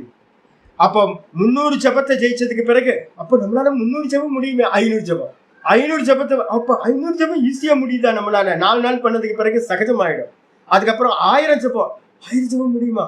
உள்ளுக்குள்ளார சந்தோஷமா, ஐயோ நம்மளாம் ஒரு காலத்துல 1000 ஜபத்தை எப்படி பார்த்துக்கிட்டு இருந்தோம், இப்ப 1000 ஜபம் ஈஸியா முடியுது அப்படின்னு அதுக்கப்புறம் 1000 முடியுதுன்னா ஒரு நாளைக்கு 1500 ட்ரை பண்ணும், 1500. அதுக்கப்புறம் 2000 ட்ரை பண்ணும், 2000. அப்போ ஒரு காலத்துல உட்கார்ந்து 1000 ஜபம் பண்ணணும். அப்படின்னு 4 மணிக்கு உட்கார்ந்தோன்னா ஜபத்துக்கு 7 மணி வரைக்கும், காலையில 7 மணி வரைக்கும் 3 மணி நேரம் உட்கார்ந்து 1000 ஜபத்தை பண்றது. அதுக்கப்புறம் வந்து பாத்தீங்கன்னா ஈவினிங்ல ஒரு 1000 ஜபம், 2000 ஜபம் ஆயிடும். ஒரு சந்தோஷம் கிடைக்கும் பாருங்க. என்னால முடியும், என்னால முடியும், என்னால முடியும். இது மாதிரி சின்னதா 10 நிமிஷம், 20 நிமிஷம், அரை மணி நேரம், 3/4 மணி நேரம் அப்படின்னு இன்க்ரீஸ் பண்ணிக்கிட்டே போகிறது இருக்கு பாத்தீங்களா? ஒரே சிந்தனையில கண்ணை தொடக்கூடாது, உட்கார்ந்த ஆசனத்தை கலைக்க கூடாது, செத்தாலும் பரவாயில்ல, அடைந்தால் மகாதேவன் தான், அடையாவிட்டால் மரணதேவன், அவன் தான் மரணதேவனா இருக்கான். அப்படி விடாப்பிடியா வந்து பாத்தீங்கன்னா பிராக்டிஸ் பண்ணிட்டு இருக்கோம்ல, அது பிராணாயாமத்தை இன்க்ரீஸ் பண்ணிக்கிட்டே போறது. அதே மாதிரி வந்து பாத்தீங்கன்னா இதை வந்து பாத்தீங்கன்னா ஜபத்தையும் அதிகப்படுத்திக்கிட்டே போறது. அப்படி போக போக போக போக இதோட முடிவுல என்ன நடக்கும் அப்படின்னா சமாதி கிடைச்சு. அப்போ சமாதியை அடையிறது முதல் ஸ்டெப்பா இருக்கு அப்படின்னா, அது முடியாதவன் சமாதி அடையறதுக்கான அபியாச யோகத்தை செய்யட்டும். அபியாச யோகேன மாம் இச்சாப்தும், என்னை அடைவதற்காக வந்து பாத்தீங்கன்னா என்ன பண்ணு, மாம் இச்சாப்தும் தனஞ்சய, தனஞ்சய என்னை இந்த அபியாச யோகத்தினால் அடைவதற்காக இச்சை கொள்வாயாக. மாம் இச்ச ஆப்தும், என்னை அடைவதற்கு வந்து பாத்தீங்கன்னா இச்சை கொள்வாயாக. அப்ப 2வது ஸ்டெப் 75 கிலோ எது, அபியாச யோகம். சாமி என்னால 75 கிலோ தூக்க முடியல சாமி. ஒன்னும் பிரச்சனை இல்லை. அர்ஜுன வாட்ச் அடுத்த ஸ்லோகத்துல வந்து பாத்தீங்கன்னா ஆச்சாரியர் பகவான் வாட்ச் சொல்றார். 9க்கு அப்புறம் 10வது ஸ்லோகம் சொல்றார். அபியாசேப்யசமர்த்தோசி மக்கர்ம பரமோ பவ மதர்க்கமபி கர்மாணி குர்வன் சித்திமவாப்ஸ்யசி. இப்போ நம்ம என்ன பண்ணணும்னு கேட்டீங்கன்னா, உங்களுக்கு இந்த முதல்லயே நான் சொல்லியிருக்கேன்ல, ஆச்சாரியர் வந்து பாத்தீங்கன்னா 6வது ஸ்லோகத்துல என்ன சொன்னார், ஏத்து சர்வாணி கர்மாணி மகிசன்யஸ்ய மத்பராஹா அனன்யேனைவ யோகேன மாம் தியாயந்த உபாசத்தே அப்படின்னு சொன்னார். தியாயந்த உபாசத்தே அப்படின்னு தியானம் பண்றதுக்கு வந்து முதல் ஸ்டெப்பே மானச கர்மா பண்றதுக்கு வெளியில இருக்கிற கர்மங்களை என்ன பண்ணணும், தியாகம் பண்ணணும். வெளியில இருக்கிற கர்மத்தை தியாகம் பண்ணாதான் உள்ள உட்கார்ந்து வந்து பாத்தீங்கன்னா ஜபிக்கிறதோ தியானம் பண்றதோ சம்பவிக்கும். சைமல்டேனியஸா வந்து பாத்தீங்கன்னா பண்ணினீங்கன்னா சித்தம் சஞ்சலமாகும், நீங்க தியானத்தை சக்சஸ் பண்ண முடியாது. அப்போ வந்து பாத்தீங்கன்னா என்ன பண்ணணும், சமாதியிலையும் கர்மம் இருக்கக்கூடாது. அதே மாதிரி சமாதிக்கான அபியாசத்திலையும் என்ன இருக்கக்கூடாது, கர்மம் இருக்கக்கூடாது. அபியாச யோகம் பண்றதுல கர்மம் இருக்கக்கூடாது. உட்கார்ந்து நாள் ஃபுல்லா உட்கார்ந்து பிராக்டிஸ் பண்ணிக்கிட்டே இருக்கணும். இதான் வேலை. கண்ண மூடி உட்கார்ந்து பிராக்டிஸ் பண்றது, ஈஸ்வரனை சிந்திக்கிறது, ஈஸ்வரனை தியானிக்கிறது தான் வேலை. வேற எந்த கர்மமும் பண்ணக்கூடாது. 6வது ஸ்லோகத்துல கைட்லைன் கொடுத்தாச்சு. சாமி என்னால அது முடியல சாமி அப்படின்னு யாராவது சொன்னாங்கன்னா ஆச்சாரிய சொல்றாரு, அபியாசே அப்படி அசமர்த்தோசி, கண்ண மூடி உட்கார்ந்து தியானம் பண்றதுல பிராக்டிஸ் பண்றதுல எனக்கு சாமர்த்தியம் இல்லை அப்படின்னா, ஏன் அபியாச யோகத்துக்கு வந்து இதுல வந்து யோக சூத்திரத்துல என்ன கண்டிஷன் சொல்லியிருக்கு, தீர்க்க காலம் நிரந்தரம் சத்கார ஆசேவித்தோ திருடபூமி.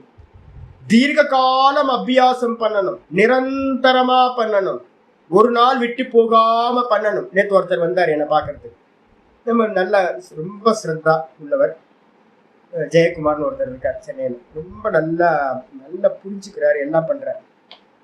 அவருக்கு என்ன பிரச்சனைனா, மனசு பிரச்சனை தீர மாட்டேங்குது சாமி, எப்போ இருந்தாலும் மனசு பிரச்சனை தீர மாட்டேங்குது சாமி. உட்காந்து ஜெபம் பண்ணீங்களா, 3 நாள் பண்ற சாமி, அதுக்கப்புறம் போயிடுச்சு சாமி. 3 நாள் பண்ணுவேன், நம்ம எல்லாம் அப்படிதானே, நம்ம எல்லாரும் அப்படிதான். கரெக்டா 2 நாள் 3 நாள் கரெக்டா போகும். இன்னைக்கு வைராக்கியத்தோட நம்ம கார்த்திக் சிரிக்கிறாரு, அவரும் அப்பப்ப அதான் சொல்லுவார், சாமி முடியல சாமி, ஃபேமிலி காலை பிடிச்சி இழுக்குது, வேலை பிஸ்னஸ் வந்து வேலை பிடிச்சி இழுக்குது, நைட்டுக்கு வந்து கண் முழிச்சோம் அப்படின்னா காலையில எந்திரிக்க முடியாது, வீட்டு பிரச்சனை, சொசைட்டி பிரச்சனை, கரண்ட் கட் ஆயிடுது, தூங்குறது லேட் ஆகுது, 1000 பிரச்சனை வந்து நிற்கும். நீங்க எப்ப அனுஷ்டானம் பண்ண போறேன்னு முடிவு எடுத்தீங்களோ 4 தேவர்களுக்கு வந்து பாத்தீங்கன்னா காதுல புகை வர ஆரம்பிச்சிடும். என்னப்பா அவன் தியானம் பண்ண போறேன்னு சொல்றான், எதையாவது பண்ணு, அவனை வந்து பாத்தீங்கன்னா டிஸ்டர்ப் பண்ணு அப்படின்னு 4 பேர் காத்துக்கிட்டே இருக்கான் வானத்துல இருந்து தேவர்கள். அப்ப நமக்கு இடைஞ்சல் பண்றதுக்கே, விக்னம் பண்றதுக்கே நிறைய பேர் ரெடியா இருக்கான், வெளியிலயும் சரி உள்ளேயும் சரி மேலையும் சரி. அப்ப வந்து பாத்தீங்க அப்படின்னா தொடர்ந்து பண்ணணும், என்ன ஆனாலும் பரவாயில்ல அப்படின்னு நிரந்தரமா பண்ணணும், அப்பதான் பலன் கிடைக்கும். 3 நாள் பண்ணிட்டு சாமி எனக்கு மனசுல பலமே இல்லை, சஞ்சலமா இருக்குன்னு அப்படிதான் இருக்கும். நித்தியம் வந்து பாத்தீங்கன்னா பண்ணணும், தொடர்ந்து பண்ணணும். கூட வந்து பாத்தீங்கன்னா உபாசனை பண்ணும் போது நம்ம இப்ப பாகவதம்லாம் சொல்லி கொடுத்துருக்கேன் உங்களுக்கு, யோக சூத்திரம் எடுக்கிறேன், இதெல்லாம் எடுக்கிறேன். எதுக்காக அப்படின்னு கேட்டீங்கன்னா நல்லா எப்படி தியானம் பண்ணணும்ன்றதுல நல்ல அறிவோட, வித்யா ஸ்ரத்தையா, ரொம்ப ஸ்ரத்தையோட தபஸோட உபாசனை பண்றவன் வந்து பாத்தீங்கன்னா சாப்பாட்டுல கவனம் இருக்கணும், யாரோட பேசுறோன்றதுல கவனம் இருக்கணும், எல்லாத்துலயும் கவனமா இருந்தீங்கன்னா உங்க உபாசனை நல்லா நடக்கும். நைட் வந்து பாத்தீங்கன்னா 12 மணி வரைக்கும் வந்து பாத்தீங்கன்னா யூடியூபை வச்சு பார்த்துக்கிட்டு எதையாவது ஃபில்ம் ஓடிக்கிட்டு, நெட்ஃபிளிக்ஸ்ல ஏதாவது புது படம் ரிலீஸ் ஆயிருக்கு அப்படின்னு அதை பார்த்துட்டு காலையில் எழுந்திரிச்சு 4 மணிக்கு எந்திரிக்க முடியுமா? எந்திரிக்க முடியாது. அப்போ வந்து பாத்தீங்கன்னா ரொம்ப கண்ட்ரோல்டா இருந்துகிட்டு ஸ்ரத்தையா வித்யா தபஸா பிரம்மச்சரியன ஒரே லட்சியம் இருக்கணும், பிரம்மத்தை அடையணும் அப்படின்னு அப்படி லட்சியமா வச்சுக்கிட்டு அனுஷ்டானத்தை பண்ணுனா அது சித்திக்கும். சாமி என்னால முடியல, அப்ப யாரெல்லாம் முடியலையோ அவங்க எல்லாம் என்ன பண்ணுங்க அப்படின்னா அபியாசே அப்படி சமர்த்தோசி, அபியாசம் செய்வதிலும் கூட சாமர்த்தியம் இல்லை என்றால் மத்கர்ம பரமோபவ, என் பொருட்டு கர்மங்களை செய்வாயாக. அப்போ என்ன பண்ணணும் கார்த்திக்ஜி, நீங்களா என்ன பண்ணணும் அப்படின்னு கேட்டீங்கன்னா, சுவாமி காலையில எழுந்திரிச்சோன்னே நான் பண்ற எந்த கர்மமா இருந்தாலும் சரி அது உனக்காக பண்ற சாமி, உனக்காக பண்ற சாமி, உனக்காக பண்ற சாமி, நீதான் சாமி உள்ள இருந்து என்ன ஆப்ரேட் பண்ற, நான் சும்மா சாமி ஒன்னும் இல்ல சாமி, நான் யூஸ்லெஸ் சாமி, நான் வந்து பாத்தீங்கன்னா ஒரு அடிமை சாமி, நீதான் பண்ண வைக்கிற சாமி, உனக்கு ஸ்லேவா நான் இருக்க சாமி அப்படின்னு எல்லா கர்மங்களையும் வந்து பாத்தீங்கன்னா மத்கர்ம பகவானோட கர்மமா மாத்திக்கிறது. காலையில இருந்து சாயந்தரம் வரைக்கும் பகவான் பண்றார், நான் ஸ்லேவா இருக்கேன், உள்ள இருந்து பகவான் அந்தர்யாமியா இருந்து என்ன இமைக்க வைக்கிறார் அப்படின்னு பேச வைக்கிறார், இமைக்க வைக்கிறார், எல்லா காரியத்தையும் பண்ண வைக்கிறார்னு மத்கர்ம பரமோபவ. பகவான் இடத்திலேயே வந்து பாத்தீங்கன்னா கர்மங்களை எல்லாத்தையும் வந்து பாத்தீங்கன்னா போட்டுட்டு பண்ணினீங்க அப்படின்னா மதர்த்தம் அப்படி கர்மாணி குருவன் சித்திமவாப்சியசி, என் பொருட்டு எவன் கர்மங்களை செய்கிறானோ, எனக்காக கர்மங்களை செய்கிறானோ அவனும் கூட வந்து பாத்தீங்கன்னா படிப்படி ஆச்சரிய பாஷ்யத்துல என்ன பண்றாருன்னா அவனுக்கு முதல்ல சத்துவ சுத்தி அந்த கர்ண சுத்தி உண்டாகும், அதுக்கப்புறம் வந்து பாத்தீங்கன்னா மெதுவா யோகம் சித்தியாகும், உட்கார்ந்து தியானம் பண்றது, அதுக்கப்புறம் ஞானம் சித்தியாகும், அந்த ஞானத்தோட முடிவுல வந்து பாத்தீங்கன்னா மோட்சமும் கிடைக்கும். ஆச்சாரியர் பாஷ்யத்துல 10வது பாஷ்யத்துல கடைசி லைனை தான் சொல்ற, சத்துவ சுத்தி யோக ஞான பிராப்தி துவாரேன அவாப்சின்ற. அப்ப இந்த ஸ்டெப்ஸ்ல வந்து பாத்தீங்கன்னா எனக்காக கர்மம் பண்றவனும் கூட என்ன பண்றான், மெதுவா மெதுவா மெதுவா என்னையே வந்து அடைகின்றான், என்னையே அடைவான். கன்ஃபார்ம் பண்ணிட்டேன் சாமி, இது கூட என்னால முடியல சாமி, என்ன பண்றது சாமி அப்படின்னு கேட்டீங்கன்னா 11வது ஸ்லோகம் சொல்ற, அதை ததப்யசக்தோசி கர்த்தும் மத்யோகமாஸ்ரிதஹ சர்வ கர்ம பல தியாகம் ததः குரு யதாத்மவான். அதை ததப்யசக்தோசி, இந்த என் பொருட்டு கர்மங்களை பண்றது கூட என்னால முடியல சாமின்னு யாராவது சொன்னாங்க அப்படின்னா ஒன்னும் கவலைப்படாதப்பா, 50 கிலோ தூக்க முடியலையா, அப்ப என்ன பண்ண 25 கிலோ தூக்க உன்னால முடியும் அப்படின்னு ஆச்சாரியார் 25 கிலோ எது சுவாமி அப்படின்னு கேட்டீங்கன்னா அதைத்ததப்ய சக்தோசி, என் பொருட்டு கர்மங்களை பண்ண முடியவில்லை என்றால் மத்யோகம் ஆசிரிதா கர்த்தும், என் பொருட்டு கர்மங்களை பண்ண முடியல அப்படின்னா என்னை சார்ந்து இருந்து கொண்டு எனக்காக கர்மத்தை உன்னால பண்ண முடியலன்னா என்ன பண்ண அப்படின்னா சுவாமி நான் பண்ற எல்லா கர்மத்தோட பலனும் உனக்கு அர்ப்பணம், நல்லதோ கெட்டதோ எனக்கு ஒன்னும் தெரியாது சாமி, என்னால உனக்காக கர்மம் பண்ண முடியாது. காலையில எழுந்திரிச்சோன்னு ஒப்பு கொடுக்குறது, நம்ம தமிழ்ல எல்லாம் சொல்லுவோம் ஒப்பு கொடுக்குறது அப்படின்னு. நான் எனக்கு சின்ன வயசுல எல்லாம் இதெல்லாம் நிறைய பண்ணுவேன். ஆரம்பிச்சும் போது ரொம்ப துக்கி நான். இப்போ வந்து பாத்தீங்கன்னா எங்க போச்சுன்னே தெரியல, மனசுல இருந்த துக்கம்லாம் எங்க போச்சுன்னே தெரியல. ரொம்ப கிறிஸ்டல் கிளியரா வந்து மனசு வந்து பாத்தீங்கன்னா சொச்சமா இருக்கு. ஒரு காலத்துல வந்து பாத்தீங்கன்னா நம்ம ஆட்கள் சொல்ற மாதிரி ஐயோ நான் போய் எங்க சுவாமிகிட்ட புலம்பிக்கிட்டே இருப்பேன். என் பேரு புலம்பலானந்தா. ஒரு காலத்துல துக்கம் துக்கம் மனசுல வந்து பாத்தீங்கன்னா 2 நாள் ஜெபம் பண்ணா அதுக்கப்புறம் ஜெபம் பண்ண முடியாது. என்னடா பெரியவங்க எல்லாம் இப்படி சொல்றாங்க அப்படி சொல்றாங்க, சாஸ்திரம் இப்படி சொல்லுது அப்படி சொல்லுது, மாட்டிட்டு முடிக்கிறவங்க இந்த பக்கமும் போக முடியல, இந்த பக்கமும் சம்சாரி ஆகி நல்ல லோக்கத்துல போய் நம்ம எல்லாத்து மாதிரி வேலை செய்யலாம்னா அதுவும் முடிய மாட்டேங்குது. இங்க வந்து பாத்தீங்கன்னா பெரிய பெரிய சாதுக்கள் மாதிரி நிம்மதியா விசிராந்தியா இருக்கலாம்னு அதுவும் முடிய மாட்டேங்குது. நடுவுல மாட்டிக்கிட்டு அவஸ்தை அவஸ்தை, ஐயோ ரொம்ப அவஸ்தை. இந்த உள்ளுக்குள்ளார நுழைஞ்சவங்களுக்குலாம் இப்ப நிறைய பேருக்கு ஒரு 80 பேர் பாடம் கேட்குறீங்க அப்படின்னா 80 பேர்த்துல வந்து பாத்தீங்கன்னா ரொம்ப சஞ்சலம். எல்லாத்தோட சஞ்சலமும் எனக்கு தெரியும். ஏன்னா உங்களோட எல்லாத்தையும் நான் கிராஸ் பண்ணி வந்திருக்கேன். அப்ப வந்து பாத்தீங்கன்னா எங்க சுவாமி சொன்னார், பண்ணிக்கிட்டே இரு பண்ணிக்கிட்டே இரு பண்ணிக்கிட்டே இரு. மெதுவா வந்து பாத்தீங்கன்னா உண்டியல்ல ₹1 ₹2 போடுவோம்ல, அது வந்து பாத்தீங்கன்னா ₹1 போடுறது ₹1 தான் போடுவோம். ஆனா வந்து வருஷத்தோட முடிவுல அந்த உண்டியலை ஓப்பன் பண்ணா வந்து பாத்தீங்கன்னா 4000 5000 10,000 கிடைக்கும். அப்போ வந்து பாத்தீங்கன்னா பெரிய அமௌண்டா வந்து பாத்தீங்கன்னா கிடைக்கும். ஐயோ இவ்வளவு சேர்த்துட்டோமா அப்படின்னு இருக்கும். அதே மாதிரி சாதனைகள் எப்பவோ என்னன்னா மெதுவா மெதுவா ஒரு டிராப்பா ராத்திரியில என்ன பண்ணுவேன், சில சமயம் பைப்பு சரியா லாக் பண்ணாம வெறும் டேப்பை வந்து பாத்தீங்கன்னா சுட்டும். சில சமயம் ஒரு டிராப்பா நம்ம கவனிக்காம பாத்ரூம்ல என்ன பண்ணுவோம், ஓப்பன் பண்ணிட்டு வந்துடும். ஓப்பன் வந்து காலையில பார்த்தா வந்து பாத்தீங்கன்னா ஃபுல் பக்கெட் தண்ணி இருக்கும். எனக்கு கோமா ஒரு என்னோட சிஷியர் மேல, பாரு திறந்து வச்சுட்டு போயிட்டா இருப்பாரு அப்படின்னு. திறந்துலாம் வைக்கல, டிராப்பா அது 8 மணி நேரத்துல 4-5 மணி நேரம் கழிச்சு வந்து பாத்தீங்கன்னா 11 மணில இருந்து பாத்தீங்கன்னா 3 மணி வரைக்கும் 4-5 மணி நேரத்துல பக்கெட் வந்து பாத்தீங்கன்னா ஃபுல்லா ஆயிருக்கு. ஆனா கொட்டினது என்னது, டிராப். அப்போ அனுஷ்டானங்கள் எப்படி இருக்கணும் அப்படின்னு கேட்டீங்கன்னா மெதுவா தான் சேகரமாகும். அப்ப அதனால என்ன பண்ணணும், முதல்ல என்ன பண்ணணும், 25 கிலோ என்ன தூக்கணும்னா சர்வ கர்ம பல தியாகம்.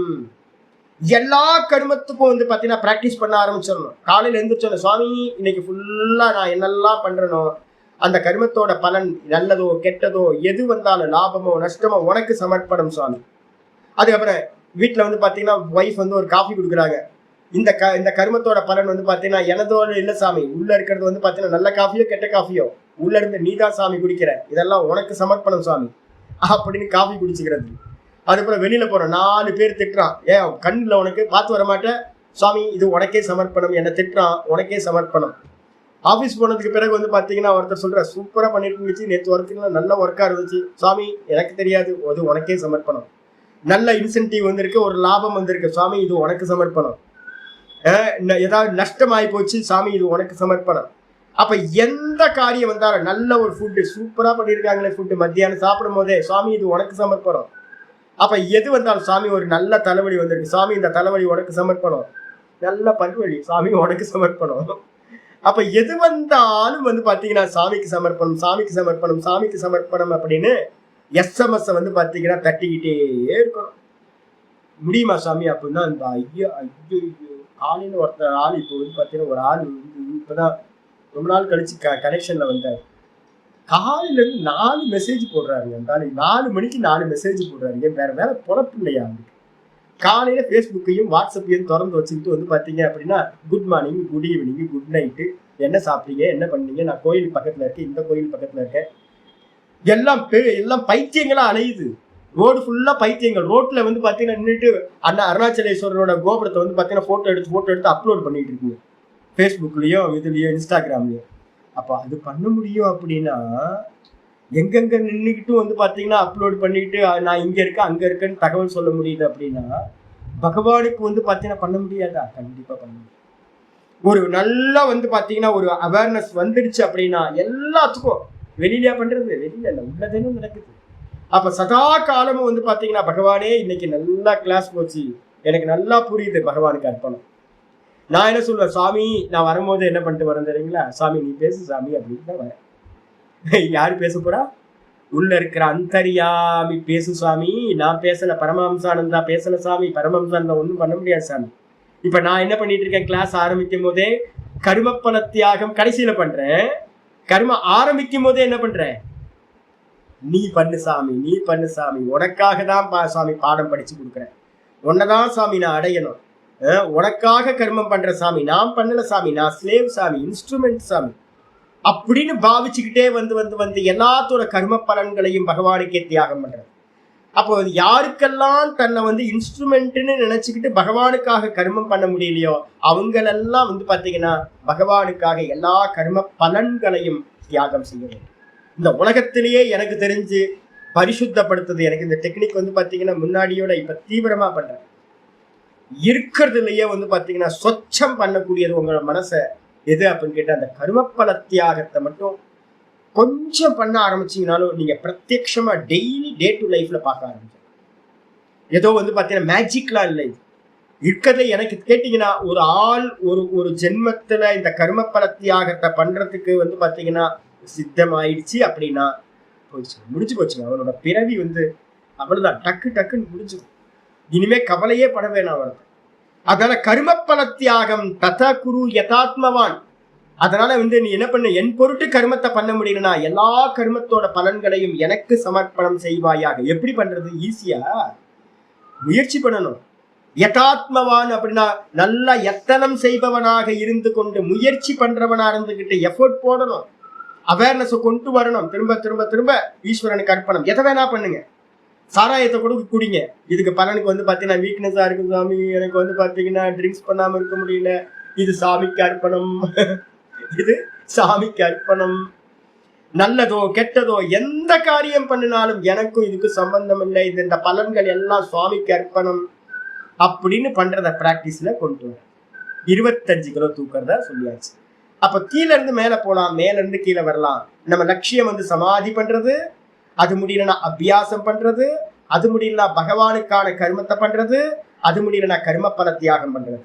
அப்ப மேல கீழே கீழே கீழே இறங்கி வந்து முதல் ஸ்டெப் அப்ப என்னது? முதல் ஸ்டெப்பே கர்ம பல தியாகம். இது மூலமா வந்து பாத்தீங்கன்னா ஒரு பலம் கிடைக்கும்.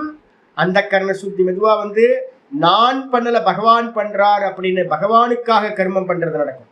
அதுக்கப்புறம் கண்ணை மூடி உட்கார்ந்து என்ன பண்ண முடியும்? பகவானை சிந்தனை பண்ண முடியும், தியானம் பண்ண முடியும், அபியாச யோகம் முடியும். இந்த அபியாச யோகம் மெச்சூரிட்டி ஆச்சுன்னா சமாதியா பரிணமிக்கும், சாயுச்சிய பதவியை கொடுக்கறதா. அதுதான் 4 ஸ்டெப்ஸா வந்து பாத்தீங்கன்னா சகுன பக்திய ஆச்சாரியா சொல்றேன். இந்த சகுன பக்தியை வந்து பாத்தீங்கன்னா சொன்னதுக்கு பிறகு வந்து பாத்தீங்கன்னா இதோட போதும். இது சகுன பக்தியோடது இதுதான். நாளைக்கு வந்து பாத்தீங்கன்னா நிர்குண பக்திய நாளைக்கு. ஓம் பூர்ணமத பூர்ணமிதம் பூர்ணாத் பூர்ணமுதச்யதே பூர்ணஸ்ய பூர்ணமாதாய பூர்ணமேவாவசிஷ்யதே. ஓம் சாந்தி சாந்தி சாந்தி. ஹரி ஓம் ஸ்ரீ குருப்யோ நமஹ. ஹரி ஓம்.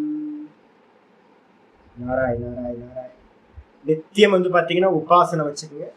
உபாசனை இல்லை அப்படின்னா உங்களுக்கு வந்து பாத்தீங்கன்னா நிர்குணத்துக்கு அதிகாரித்துவம் கிடைக்கவே கிடைக்காது. கோழி ஏறி கூரை ஏறி கோழி பிடிக்க முடியாதவன் கோபுரம் ஏறி வைகுண்டம் வானம் ஏறி வைகுண்டம் போனான்னு சொன்னானோ முடியுமா அது? அப்ப சகுனத்துல ஒருத்தனுக்கு பிடிக்க முடியல அப்படின்னா நிர்குண தியானம் அவனுக்கு சம்பவமே இல்லை.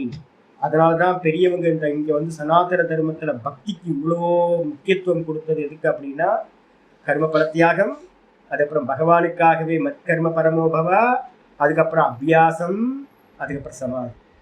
அப்போ இப்ப எங்க நின்றுட்டு இருக்கோம் அப்படின்னு கேட்டீங்கன்னா வெளியிலேயே நின்றுட்டு இருக்கோம். உள்ள வரணும். உள்ள வர வர வர வர சொச்சமாயிட்டே போகும். விஷயம், விஷயத்தை தாண்டி இந்திரியம், இந்திரியத்தை தாண்டி மனசு, மனசை தாண்டி புத்தி, புத்தியை தாண்டி அவ்வியக்தம் பிராணன், அந்த பிராணனை தாண்டி ஆத்மாவுக்கு போயாகும். அப்போ இங்க வெளியில இருந்துகிட்டு வந்து பாத்தீங்கன்னா உள்ள போக முடியாது.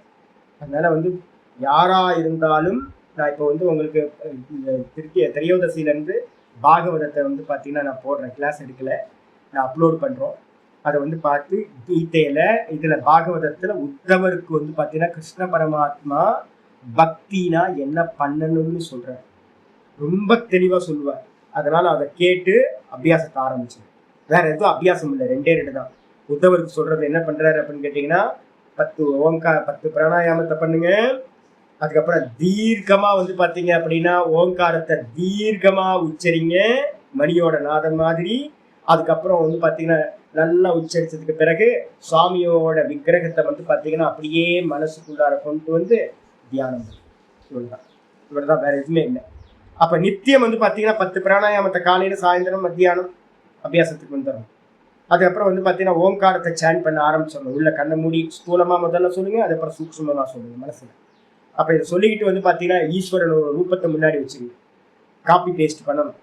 இஷ்ட தெய்வத்தை வந்து பாத்தீங்கன்னா முன்னாடி வச்சுக்கிட்டு எந்த தெய்வத்தை சுவாமி வைக்கிறது அப்படின்னா இந்த நேற்று நான் சொன்னேன்ல இவரோட பாட்டு தேரையர், இவர் சிவவாக்கியரோடது வந்து பாத்தீங்க அப்படின்னா ஒரு பாட்டு இருக்கு, வலது கண்ணில் சூரியன் இடது கண்ணில் சந்திரன் அப்படின்னு ஒரு பிரசித்தம், யூடியூப்ல போட்டு பாத்தீங்கன்னா வந்துடும். அப்படியே வந்து பாத்தீங்கன்னா விஷ்ணு இதுல இப்ப நம்ம விஸ்வரூப தரிசனத்துல விஷ்ணுவோட வர்ணனைகள் என்ன பண்ணமோ அது அப்படியே சிவபெருமானுக்கு வந்து பார்த்தீங்கன்னா வர்ணனைகள் இருக்கு. அப்ப நீங்க வந்து சிவனை உபாசிங்க, இல்ல அது இல்ல வர்ணனை சொல்றேன். இல்ல நான் சொல்றது வர்ணனை சொல்றேன். கண்கள் வந்து பாத்தீங்கன்னா வலது கண்ணில் சூரியன், இடது கண்ணில் சந்திரன் அப்படின்னு வர்ணனை இருக்கு. அப்படியா? சரி.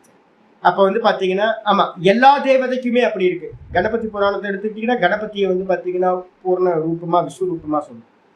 இதை வந்து பாத்தீங்கன்னா திருச்செந்தூரை பத்தின ஒரு பாட்டு நான் கேட்டேன். திருச்செந்தூர் சுவாமியை வந்து பாத்தீங்கன்னா ராஜ அலங்காரத்துல விஸ்வரூபமா வந்து பாத்தீங்கன்னா பாட்டு பிடிக்கப்பட்டு. அப்ப வந்து அம்பாவை பாத்தீங்க, அப்ப அம்பாள் தான் இந்த மொத்த ஜெகத் சுரூபம் அப்படின்னு வந்து பாத்தீங்கன்னா சொல்லப்பட்டிருக்கு பாடல். அப்ப இது எல்லாத்தையும் எடுத்து பாத்தீங்க அப்படின்னா என்னன்னு கேட்டீங்கன்னா, உங்களுக்கு இஷ்ட தெய்வத்தை எதா இருக்கட்டும், சுவாமியா இருக்கட்டும், கணபதியா இருக்கட்டும், இல்ல சுப்பிரமணியரா இருக்கட்டும், சிவபெருமானா இருக்கட்டும், விஷ்ணுவா இருக்கட்டும், யார் வேணா எடுத்து வச்சுங்க. அவங்களோட விஸ்வரூபத்தை வந்து பாத்தீங்கன்னா ஓங்காரத்தை 10 ஓங்காரம் இது 10 பிராணாயாமம் ஓங்காரம் சொல்லி அந்த ரூபத்தை அப்படியே தாரணை பண்ணி பண்ணி பண்ணி பண்ணி மனசுக்குள்ளார கொண்டு வந்து அதுலயே வச்சுக்கிட்டு மனசுலயே வச்சுக்கிட்டு ஓங்காரத்தை சொல்லிக்கிட்டு இதான் வந்து பாத்தீங்கன்னா பக்தி. அதை விட்டுட்டு வந்து பாத்தீங்கன்னா நானும் இங்க அங்க போனேன் அப்படியே விபூதியை பூசிட்டு நானும் பக்தன்லாம் இது பண்ணீங்கன்னா கதி கிடைக்கும். அப்படின்னா திரும்ப பிறக்க வேண்டியதான். புண்ணியம் தான் கிடைக்கும் மொழிய நல்ல கதி வந்து பாத்தீங்கன்னா ஊர்து கதி நமக்கு கிடைக்காம போயிடும். அர்ச்சிராதி மார்க்கம் போக முடியாது. அப்போ நல்ல காலம் இது. இந்த காலம் வந்து பாத்தீங்க அப்படின்னா தேவர்கள் தூங்கிக்கிட்டு இருக்கிற காலம் நான் ஏற்கனவே சொன்னேன். அப்ப தேவர்கள் எல்லாம் வந்து பாத்தீங்கன்னா நல்லா சோமபானத்தை குடிச்சிட்டு வந்து பாத்தீங்கன்னா ரெஸ்ட்ல இருப்பாங்க. இந்த 6 மாச காலத்தை நம்ம என்ன பண்ணிக்கணும் அப்படின்னா சாத்துர் மாசமா இருக்கிறது நல்ல உத்தராயண காலம் ஆரம்பிக்கிற வரைக்கும் கிளைமேட் போகும். எக்ஸ்ட்ரா ஒரு 2 மாசத்துக்கு கூட சேர்த்துக்கணும். காலையில எழுந்திரிச்சோன்னா அவங்க பிஸி ஆக மாட்டாங்க தேவர்கள். அதனால வந்து ஜனவரி, பிப்ரவரி, மார்ச் வரைக்கும், மார்ச்சுக்கு அப்புறம் ஃபுல் பேக்கப் ஆயிடுவாங்க. என்னப்பா கண்ண மூடி உட்காருன்னு நம்மளை டிஸ்டர்ப் பண்ண ஆரம்பிச்சிருவாங்க. அப்ப மார்ச் வரைக்கும் நமக்கு வந்து பாத்தீங்கன்னா ஹோலி பண்டிகை வரைக்கும் நம்ம வந்து பாத்தீங்கன்னா இப்போதுல இருந்து ஆரம்பிச்சுக்கணும். பிராணாயாமத்தையும் ஓங்கார அபியாசத்தையும் தியானத்தையும் ஆரம்பிச்சணும். ஒரு வேதாந்தம் வந்து சரியா போயிட்டே இருக்கட்டும். இதை எல்லாத்தையும் நிஷ்காமியமா பண்ண பண்ண பண்ண பண்ண உங்களுக்கு நிர்குணத்தை பிராப்தி பண்றதுக்கான பலம் வர ஆரம்பிச்சிடும். குவாலிட்டிஸ் எல்லாம் வர ஆரம்பிச்சிடும். அதனால வந்து நிச்சயம் பண்ணிக்கிட்டு ஆரம்பிச்சிடும்.